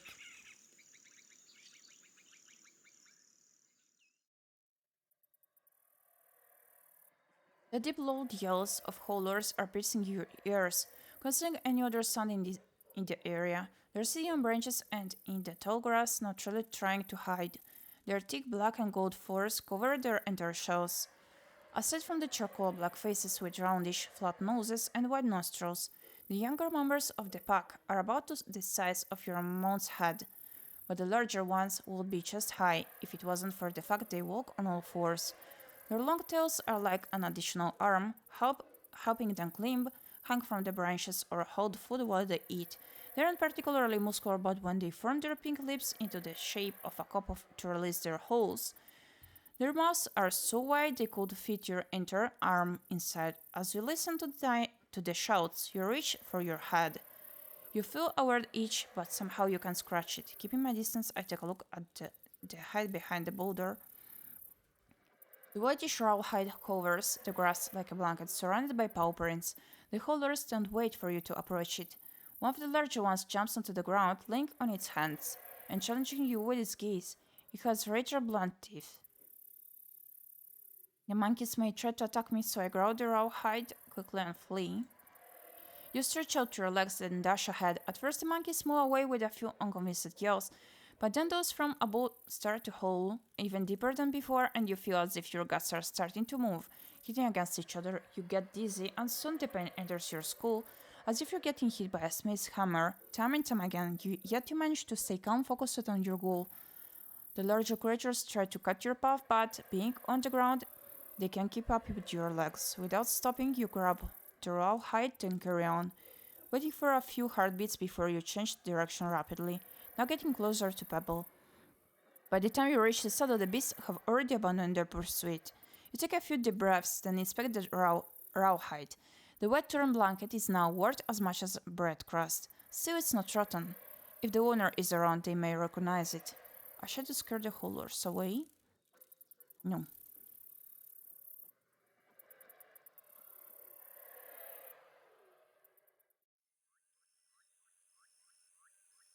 You're not used to seeing to the sense of the box, but you weren't expecting them to be so gentle. The humid air makes you think of smoked meat, and even though you ride by a few rotting carcasses and animal droppings just as often, you cross tiny meadows of pink, yellow, and red flowers. The news tells stories of never-ending wars between the swarms of insects, frogs in their hideouts, snakes lurking among the purple grasses, birds patrolling both the water and the sky, and the saurians preparing to strike from beneath the surface. You can separate the sounds of the living from those of the dying, if they're even different at all. You reach a boulder in the middle of the road, on the edge of a large pond. The road splits from here in two directions, but only the smoke you see is to the southeast.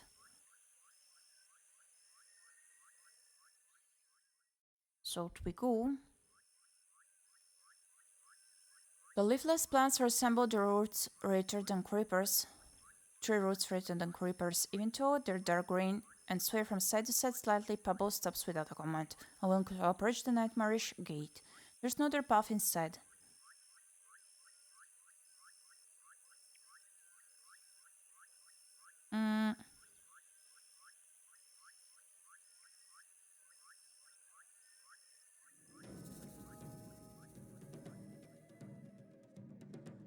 The rest takes you to the edge of the woods. A few trees have found lucky scraps of soil towering above the water, while others, shorter and not as lush, her roots sank in the pond. Some of the plants were felled with tools, so the road itself isn't so dark, while the few sunbeams getting through the weaker branches on your left are surrounded by darkness and swarms of insects. Help me, help! The sudden cry, as well as screams of pain, reaches you from between the trees, a woman or a child. I think about my goal. Wait here, Pebble, someone needs me. The inn is on the east part of the northeast part you were. Oh, okay, thank you.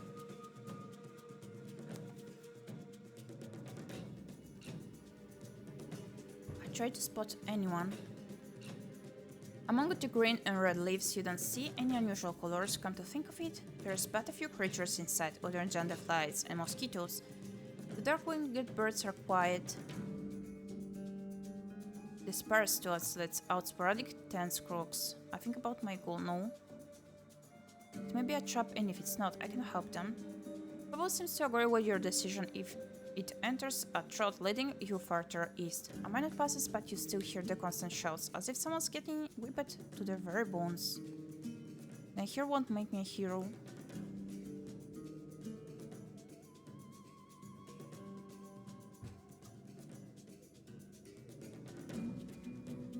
So here is it.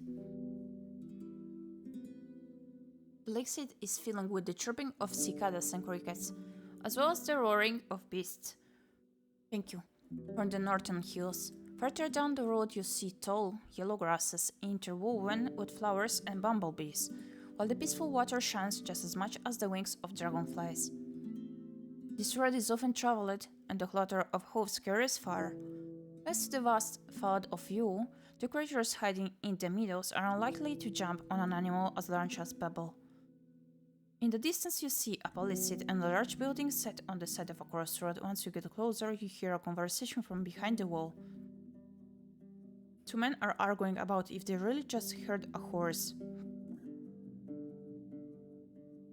There's no signpost anywhere nearby, so better ask for directions. Maybe they know some useful rumors. Let's see. Bubble carries you toward the open gate on its own, welcoming an opportunity to rest by pushing out the air slowly through its nostrils. A nearby wooden pen won't offer much space for a horse, but should be enough for grazing and a nap. As you dismount, two men get up from the front stairs. Their clean-shaven faces reveal that they're in their early 20s. The first one is taller than you, broad-shouldered and wears light brown pants and a darker jacket, both of them made of leather. With an inviting smile, he gets up and moves to open an enclosure. His steps are heavy and slow, but every movement is marked with care, ensuring he won't knock down anything or anyone. The second man looks as different from his colleague as the sun from the moon. He's unusually short and wears a heavy cloak made of black fur, so large it could cover his entire shell. He opens the door of the building, hides his hand, and peeks into the room. Foggy, his voice is shrill and unconcerned. A messenger, come. I take off some of my bundles, let my horse rest. A hanging barrel sways in the wind, marking the place as an inn or a tavern. The building resembles a merchant's house from Hovlavan, whitewashed and with oiled, elegant wooden beams. The fragile walls are high enough to avoid floods and snow, but you have no doubt that a troll or even a pebbler could easily break through them. The palisade is short, has hardly any support, and has no walkway for crossbowmen, hardly enough for even a makeshift hamlet. Yet it's the open harbor that makes you uneasy. Aside from the fish, any creature, aquatic or not, could just walk into the yard undisturbed. The path is covered with paw prints and claw marks. Better not leave Pablo outside during the night. A black and white bird swoops into the water, then flaps its wings and takes off with a silver twitching creature in its talons. The large man clears his throat. And what have we here? Coming from a far friend?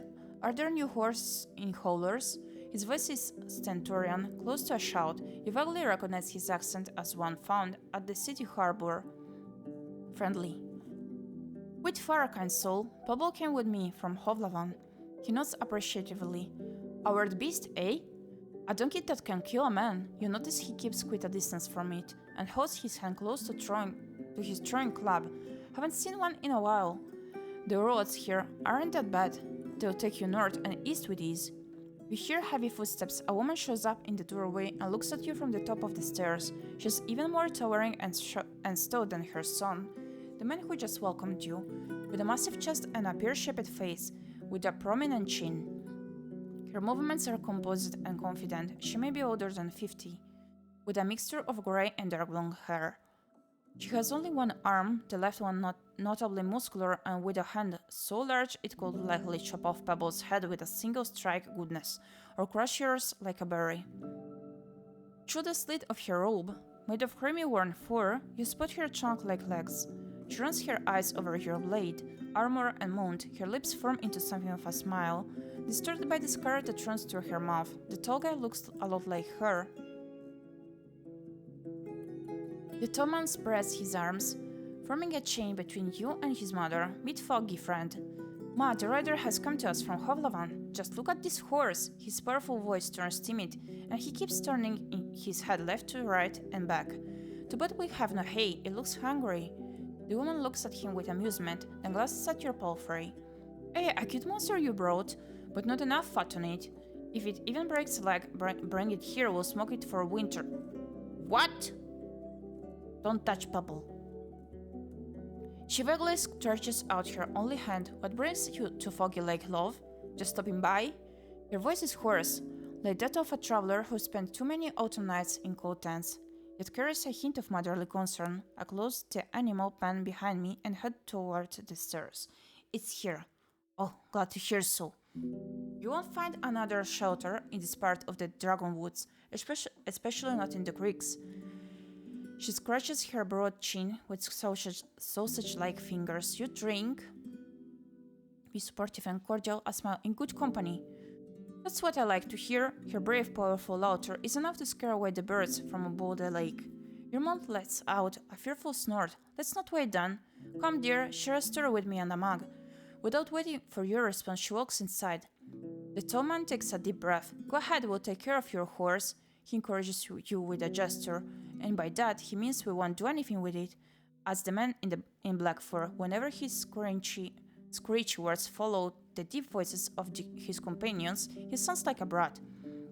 We won't be feeding or washing beasts that aren't going in a stew, but we'll keep an eye on it. They find new spots to rest, the side of a boat and a stool near the palisade. Without another word, I go up the stairs, ask them if they plan to join us. The large man chuckles. We don't have any guards. We need to stay sharp, not drinking, not leaving valued possessions behind. He nods toward your horse. We'll feast in winter when we get a break from this place. I nod and go up the stairs. The narrow cemented window shutters let in a lot of light without letting the beast inside. The air is humid but curious, not a hint of putridity. The heels of Foggy's boots make her steps thunder, even though the planks don't creak. Make yourself at home, she says without looking at you. Heading to the trapdoor in the corner, I just grab a loose something. Your ears catch the screeches of hunting birds and the wind that leaks in through the windows, but other than that, the room is quiet. I investigate the main hall. I check the basement. I look where the ladder leads. I sit down at the table and wait for the keepers to return. You took a glance at the blood on the table, the scattered yellow feathers, and the bowl of guts and talons. You find yourself a clean stool. Foggy shows up soon, smiling, holding 2 cups in her hand, a bottle in her fingers, and a glove under her shoulder. She puts everything on a stool and wipes the table clean. Forgive the mess, just part of the job, she explains without a hint of apology. I'd rather dress birds in the yard, but the blood lures beasts. Sometimes the folks from creeks bring us meals, but we need to take care of ourselves. She throws the bloody cloth back into the bucket, making a splash, then sits down on a stool, making it look like it was made for a doll. She rests her elbow on the table and looks you in the eyes. Her voice is warm, yet intrusive. So, who am I dealing with? I introduce myself. The bottle removes its seal seemingly by itself. The wax floats in the air briefly. Then lands on the table gently without a word. She pours a thick liquid into the cups with her only hand but doesn't offer you your drink just yet. I'm looking for a stereo, the previous Roadwarden, and trying to learn more about the peninsula. A town seemed like a fair shot. I'm going to need shelter every now and then. I stay on the road for most of my days. I hope to trade a fair bit in the upcoming days.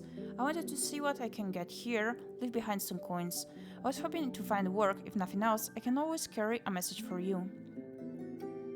I had to get here sooner or later. This one? Your grin makes you think of a hungry wolf. To me, you sound more like a mercenary than a Roadwarden, but we speak in the same tongue. You will find some work around here. She cracks her knuckles just by clenching her fist, then relaxes her hand and observes the fingers. I may have a small job for you, love. And the boys outside want to hunt. Ask them about it if you want to join them. Just be sure you have something to defend yourself with. She points at your chest. I see your jacket is plenty fine. It should be enough, but you can always fix it in Gelrocks or in Hollers. She nods approvingly. But I haven't seen any shallot by your saddle. Better visit Gelrocks and buy yourself one. She leans back, relaxed and confident. When I now go ahead, enjoy your drink. You raise the cup to your nose. You smell flowers, yeast, and hops. The liquid is golden on the edges, but resembles red amber in the center. It's as thick as an herbal medicament. You take a look at your companion, seeking a hint of what's expected of you. In some places, people gulp down their meat, but your vessel allows you to appreciate the aroma. The huge keeper smiles and takes a sip. You follow her lead, allowing the drink to pass your lips. It's warm, hiding none of its subtleties. Drinking meat is a never-ending conflict between holding the taste in your mouth and saving yourself from the tormenting sweetness of honey. Yet the flowers of flowers are just as present, too difficult to capture just yet. Foggy leans forward with an elbow resting on the table. Well, for me, it's a lazy day. At least the rain spares us, so mostly holding off till the evenings. What's the story behind this place? It can be more than a few years old. What brought you north? You don't look like someone who spends their life cleaning tables. Once you burn off dead friends and relatives, clean tables start to look plenty tempting. She leans forward and takes another look at her bottle. Sling it with an approving nod. My ma and pa were both big and strong. One time they saw me sitting on this kid, twisting his arm, so they started to teach me. Staff duos, running, lifting barrels and rocks. Thankfully, the army chieftain said I wasn't disciplined enough. She rubs the scars on her forehead, so I did a lot of things. Escorted some merchants, joined a group of adventurers, hunted for bounties, guarded a village temple. The last memory makes her voice gloomy. Not all of these things makes me proud of myself. She smells the meat in her cup, but doesn't take a sip. I moved here only after I lost my arm, when the folks were fleeing the invasion. I took my Ilan, a casket of dragons, and joined a more organized group. Arm or not, I still have a fair sponge. She lets out a pleasant grunt. I was worth keeping around. Her voice can hide that she's delighted to carry on with her tale.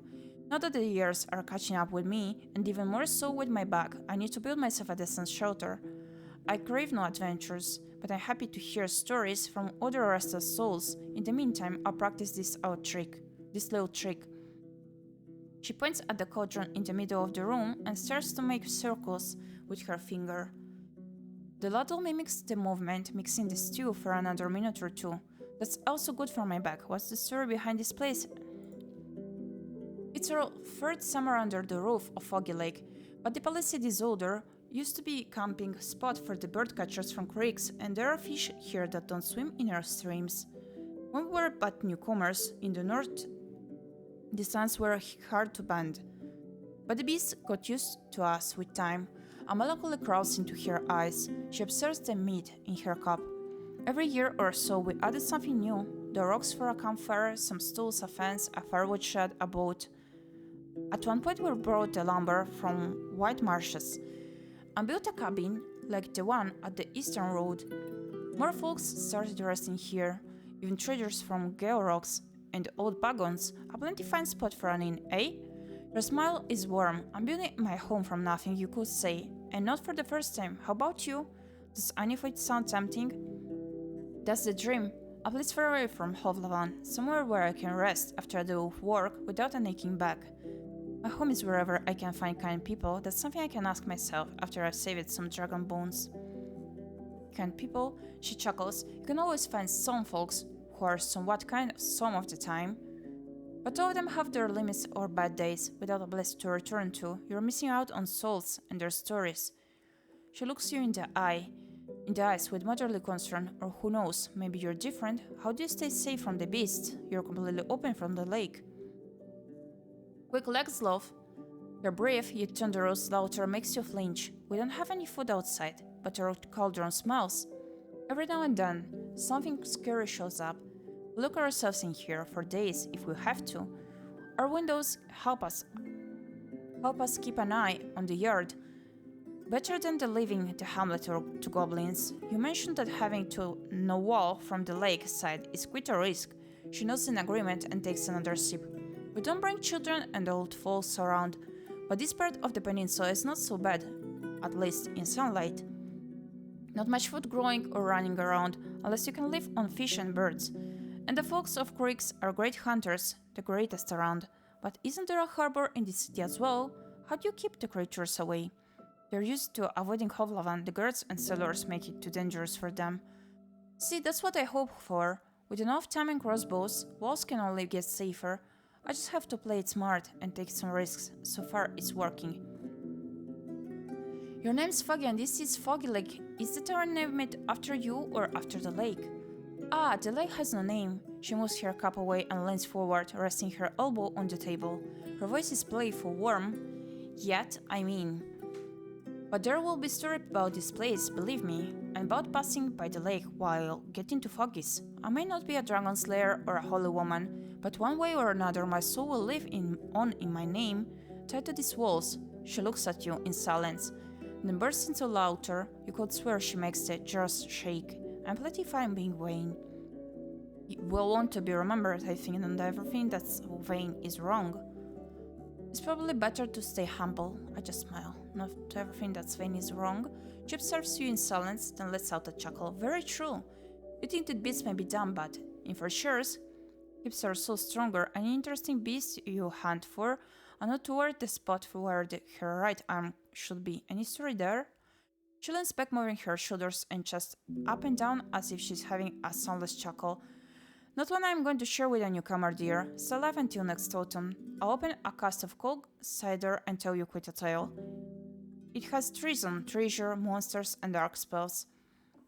But I'm way too sober for it now. She grabs her cup. Her wing turns into an awkward blink.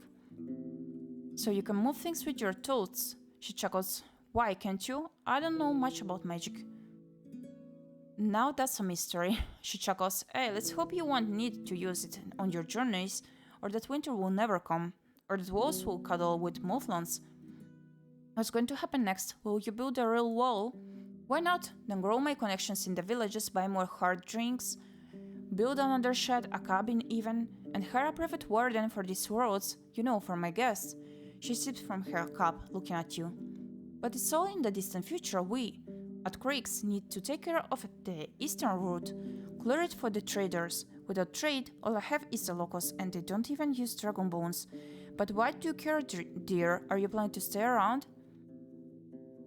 I hope to stay on the road, visit other parts of the Dragon Woods. I'll see what the future brings. I hope to spend a longer time in ⴰᴏᴅᴇᴏ. She lets out a fake long sigh. Hearing what dragons you can and returning behind the walls, are you? A smart plan, at least as smart as it was for someone willing to even start the journey. An interesting beast you hunt for?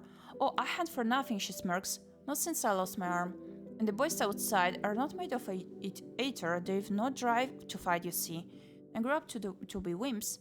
They sometimes clap down a hare, but we're all about foraging and bird traps now. The folks in Creeks do the real hunting. Chats after a pause. Runners, mouflons, rats, sometimes a buffalo or a saurian. We have no soul for fights. So game meat is all we have left. She stretches out, getting even taller. You hunt often? If I'm about to serve, I don't enjoy killing. Sometimes I set up traps. I don't risk facing big game. In ⴰᴏᴅᴇᴏ you won't find much game aside from rats and pigeons. I do making a monster blade makes me feel alive. I don't enjoy killing. Pretty sure you got no money.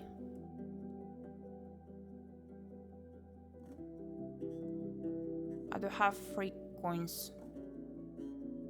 You're fine, food and health. You picked a road trade for yourself. Then, I used to like it. Hunting for sure, but even more so crushing the undead. I even cut down a few bandits for a good pay. But now, when my dumb ape of a son goes on a longer trip, my heart pounds like a hammer. She does her clenched fist against her chest. I couldn't go on like this. Bandits also have mothers, eh? You seem to be into some expensive drinks. The pricey ones are gifts I received or treasures I found when I was young. Also bought a few, eh? I like to offer something unusual to the waiter or more promising guests. She tilts her cup. I doubled with some recipes myself. I've plenty of brewing tools, so I can name maybe half of them still from ales to hot drinks. I had some successes. Let's change the topic. I must say, love, I rarely meet folks with that many questions. She gives you a warm look. What has been in them? Just getting to know you better. I was hoping to learn something useful. We'll need friends, don't we? I was bored. Something useful. She bursts into laughter. Can say now if you're more of a trader, seeking a chance wherever they are, or one down-to-earth traveler. The former, all the things I learned may help me find a good opportunity. The latter, every scrap of knowledge may help me to survive. A little of both, most likely. The worry is worthy of a wolf. Safety and risk don't go hand in hand, I'd say, but I look forward to seeing your results. I'm looking for a stare on the previous Roadwarden. She looks at you for a longer moment, without the slightest movement. And why do you think he's here? I'm not saying that I do, but maybe you know where I can find him. Is he here? Her face darkens as she scratches her knee. Don't upset me. What I'm saying is that he might have been here, wounded or ill. I'm not trying to lure you into a game. Every soul's got a game, though some are not ready to admit it. But no, I don't think he was struggling with health last time I saw him. When was the last time you saw Asterion? She glanced at the window, same as the others. In the late days of spring. We were waiting for his return, me and the villagers. Then moved on. I have no idea where he went. All of the villages, you say? Maybe asking for some food rations would be good than starving. She turns towards you with fierceness of a bear. That's what I said. What can you tell me about him? She rests her only hand across her stomach, which you identify as her version of crossing arms. A customer and an errand runner. What's there to say? Your additional questions don't get many more answers. She brings up the man's looks and equipment without adding much to what you've already learned from Tulia. He was paying with dragons, rarely bartered. She adds, that's what city folk do, eh? Seeking riches, then locking themselves in a chamber prisoners of their might. We'll see, it's not really what I'm aiming for. We'll see, love, we'll see. Did he do any jobs for you? She pressed her tongue against her cheek and lips. Well, I'm not sure. He was bringing me news, or delivering me messages. Sold me some stuff, sometimes bought a thing or two. His life wasn't really that riveting. Just another mug guzzler, sitting in the corner, patching his clothes. Did he sell you anything unusual? She stares at you without blinking. Such as what? Something that hints to where he went. She frowns. I'll tell you if I think anything of anything. You don't sound especially bothered by his disappearance. You see me as someone eager to make friends with a vagabond? I'll take it as a compliment to my skills as a tavern keep. Folks come and go, their faces disappear, friends die in my arms. She pauses, families fade away. There was a different Roadwarden years ago, and there is another one now, but there's only one Foggy in the north, and one Ilan, that slow son of mine, and one Creeks. I have only so many tears to spare. We'll return to this later. I have some things I'm willing to part with. Could I spend a night or two under your roof? What can you tell me about the peninsula? I know this and that, which place? What can you tell me about? I need to type it in.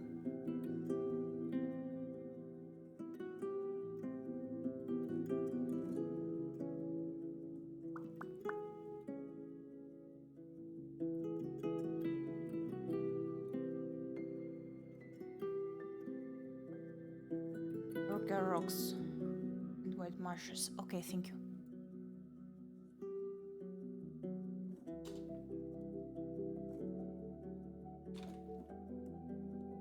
It's an old village placed among the bogs in the west, not so far from here, but the road there leads around the woods, so it takes a good while. She rubs her chin. I'm sure you already know about ⴰᴏᴍᴍᴜ. Unlike what the folks there are doing, not one bit, but I can blame them. They struggle, and they don't know how to protect their kids, their elders, or choose their priest. She cracks her shoulders. A quiet man, but perched like a zealot. Always looks like he's on the verge of crying. She opens the door with a wave of her hand. Letting in some fresh air, she looks at the lake. They used to trade in lumber, those from marshes, until ⴰᴜ Dell started selling their own trees for better prices. The trade to marshes died, and so came the hunger. She looks at you with an unclear grimace on her lips. You may judge them, but at least their preacher gave them hope, even if it's tied to black magic. How about... Okay, rocks.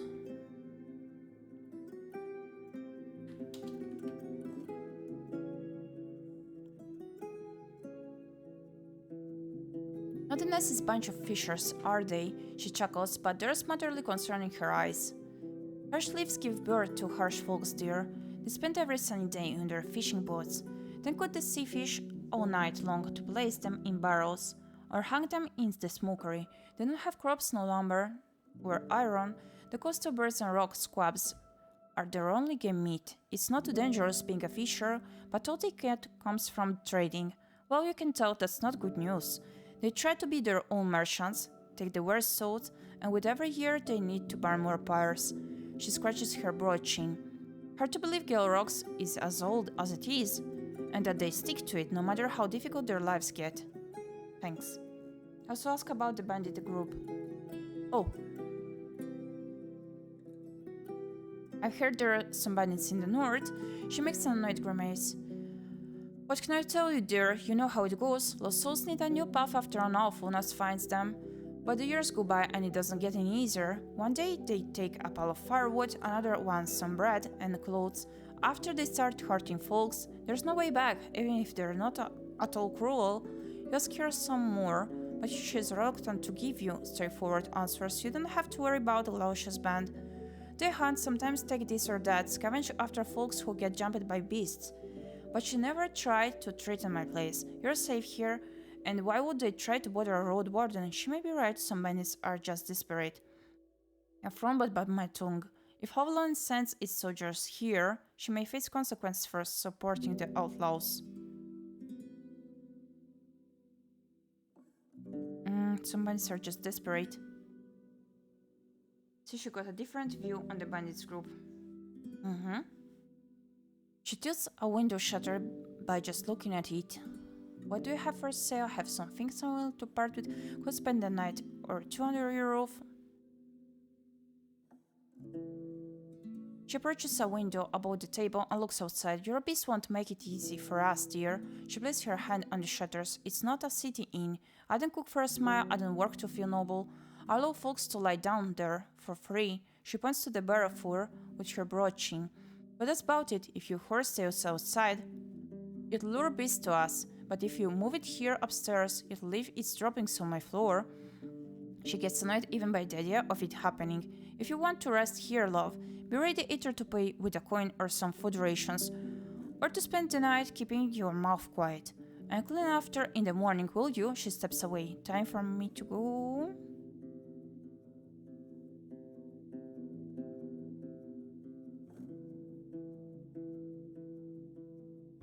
Could wash myself in the lake. Enter the bridge and move to its edge. Somewhere below you, you notice a glimmer. Hey you, step back, run! Without even thinking, you leap toward the yard. A long teeth-filled mouth breaks through the water surface. Whoa! Splashing it in every direction, it bites the empty place where you were just standing, while the front limbs, thick, scaled, and ending with claws as large as your fingers, land on the wood. Once the siren's yellow eyes notice that you're outside of its reach, it nonchalantly slides into the lake. You hear laughter coming from the yard. The large forager, who's wearing leather, was running with help, but now stands with hands on his thighs, cackling without rest. The man in black fur, on the other hand, looks at you with worry. You see a hand kept beneath his cloak, as if he was reaching for something. What are you doing? Hey, the lake isn't for outsiders. I gasp for air and thank them for the warning. I stay away, don't worry. Raise my voice. Maybe warn me first. He just nods and gestures for his companion to quote it. They both move toward the gate. Enter the tavern. Oh. Approach the foragers. Once the man in black fur hears your steps, he nudges his companion and nods towards you.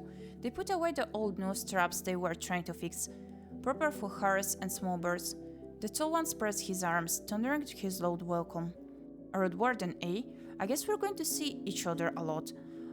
I'm Ilan, and this shorty here is Zui.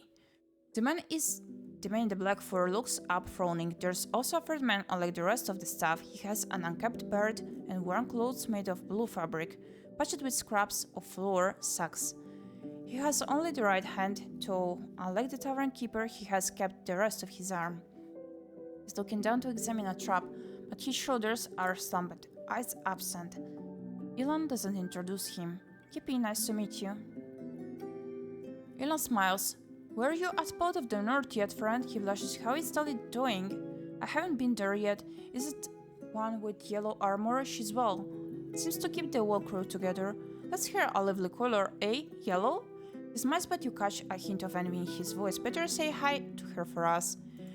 Her boss was looking for hot drinks and healing potions. I wish I could have helped her. He glances at his companion, who's currently observing a column of ants running alongside the palisade. They were offering good prices, and she was really good at dice, and told us about so many monsters. So we adjust his black cloak. Our traps won't fix themselves. What brings you to us? Ilan frowns at this interruption, but says nothing. Aren't you the one without a hand? Do you know Tulia? The man gives you a surprised glance, but then looks down and crosses his arms, holding his hand under his shoulder. I'm a new man now. There's nothing that ties me to the army. He has the accent of the city folk, same as yours. You crossed a great part of this land, greater than most. Have you seen anything unusual? Cinnamon buns. I do be quite tired after all of this reading. So we're gonna end this stream here of Roadwarden, but we're gonna continue it soon enough, since I wanna see how the story does proceed. It's a bit complicated to me to like understand what is going on. But yeah, so far I managed to grasp the most of the image, I guess. So yeah, we're ending the stream here for today. Give me a moment so I can close the game and whatnot.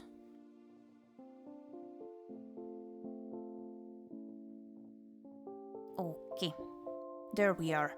Well, it's a good point to stop. Yeah, there's a bit happening. You're on quite a bit, no worries. Oh, I see.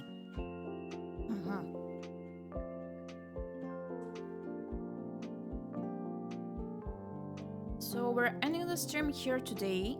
I'm gonna stream tomorrow in the morning once again. If I do wake up on time. I usually do wake up on time, but I hope to sleep a bit more. Possibly. That will be nice. Not willing to get up at 7 AM or 6:30. Oh wow. That's been making things a bit difficult to me. So...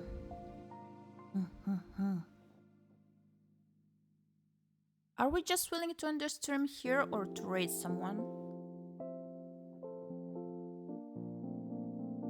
Tomorrow most probably I'm gonna proceed a bit with Uzunatsu visual novel since I left it there for quite a while, and I wanna resume and eventually complete it. A cozy girls love visual novel. You're the boss. I am the boss. I see. The fox boss. So thank you kindly to all the cinemas that decided to stop by. I did not realize I streamed for 4 hours. Goodness. Visual novels are amazing. Agreed. So as I do not have a fixed schedule, I usually warn beforehand on my social media, like 1 hour beforehand, before the streams possibly. So here are my socials if you want to check them out. Roadwarden time flies. And here's my Discord server where you're also very welcome to hop on to, where you can get the Roadwarden notifications coming to all of my content. Give me a moment to see whom we could read.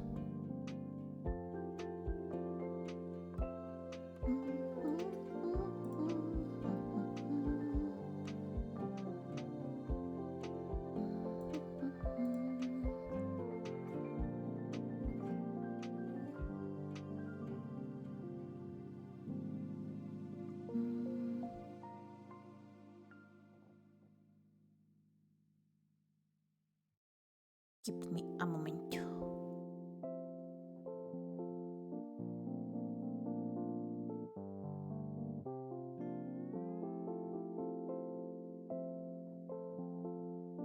We're going to read the last girl who is currently streaming the Elder Scrolls Skyrim. Okay. That's not a game that I to follow. I wanted to change the atmosphere a bit for you, so we're gonna read them. So this is the raid message to copy-paste, keep it ready for Gyepi. There's also the version with no emotes, if you do prefer that one. Thank you kindly to all the cinemas that decided to stop by today for this reading aloud session. I was without low energy and I thought I wouldn't be able to follow that much storage games, but it went quite goody, I would say, to me. I managed to sorta wake up a bit while reading through it. Needed to get that brain cell braining. So let's begin the raid. We're gonna see each other tomorrow. If all goes well, as usual, we're gonna see each other during the morning. And we'll see. Possibly during the day, I'm gonna continue Uzunatsu. Not sure about the morning. We're gonna see. Thank you for stopping by. See you soon. Bye bye.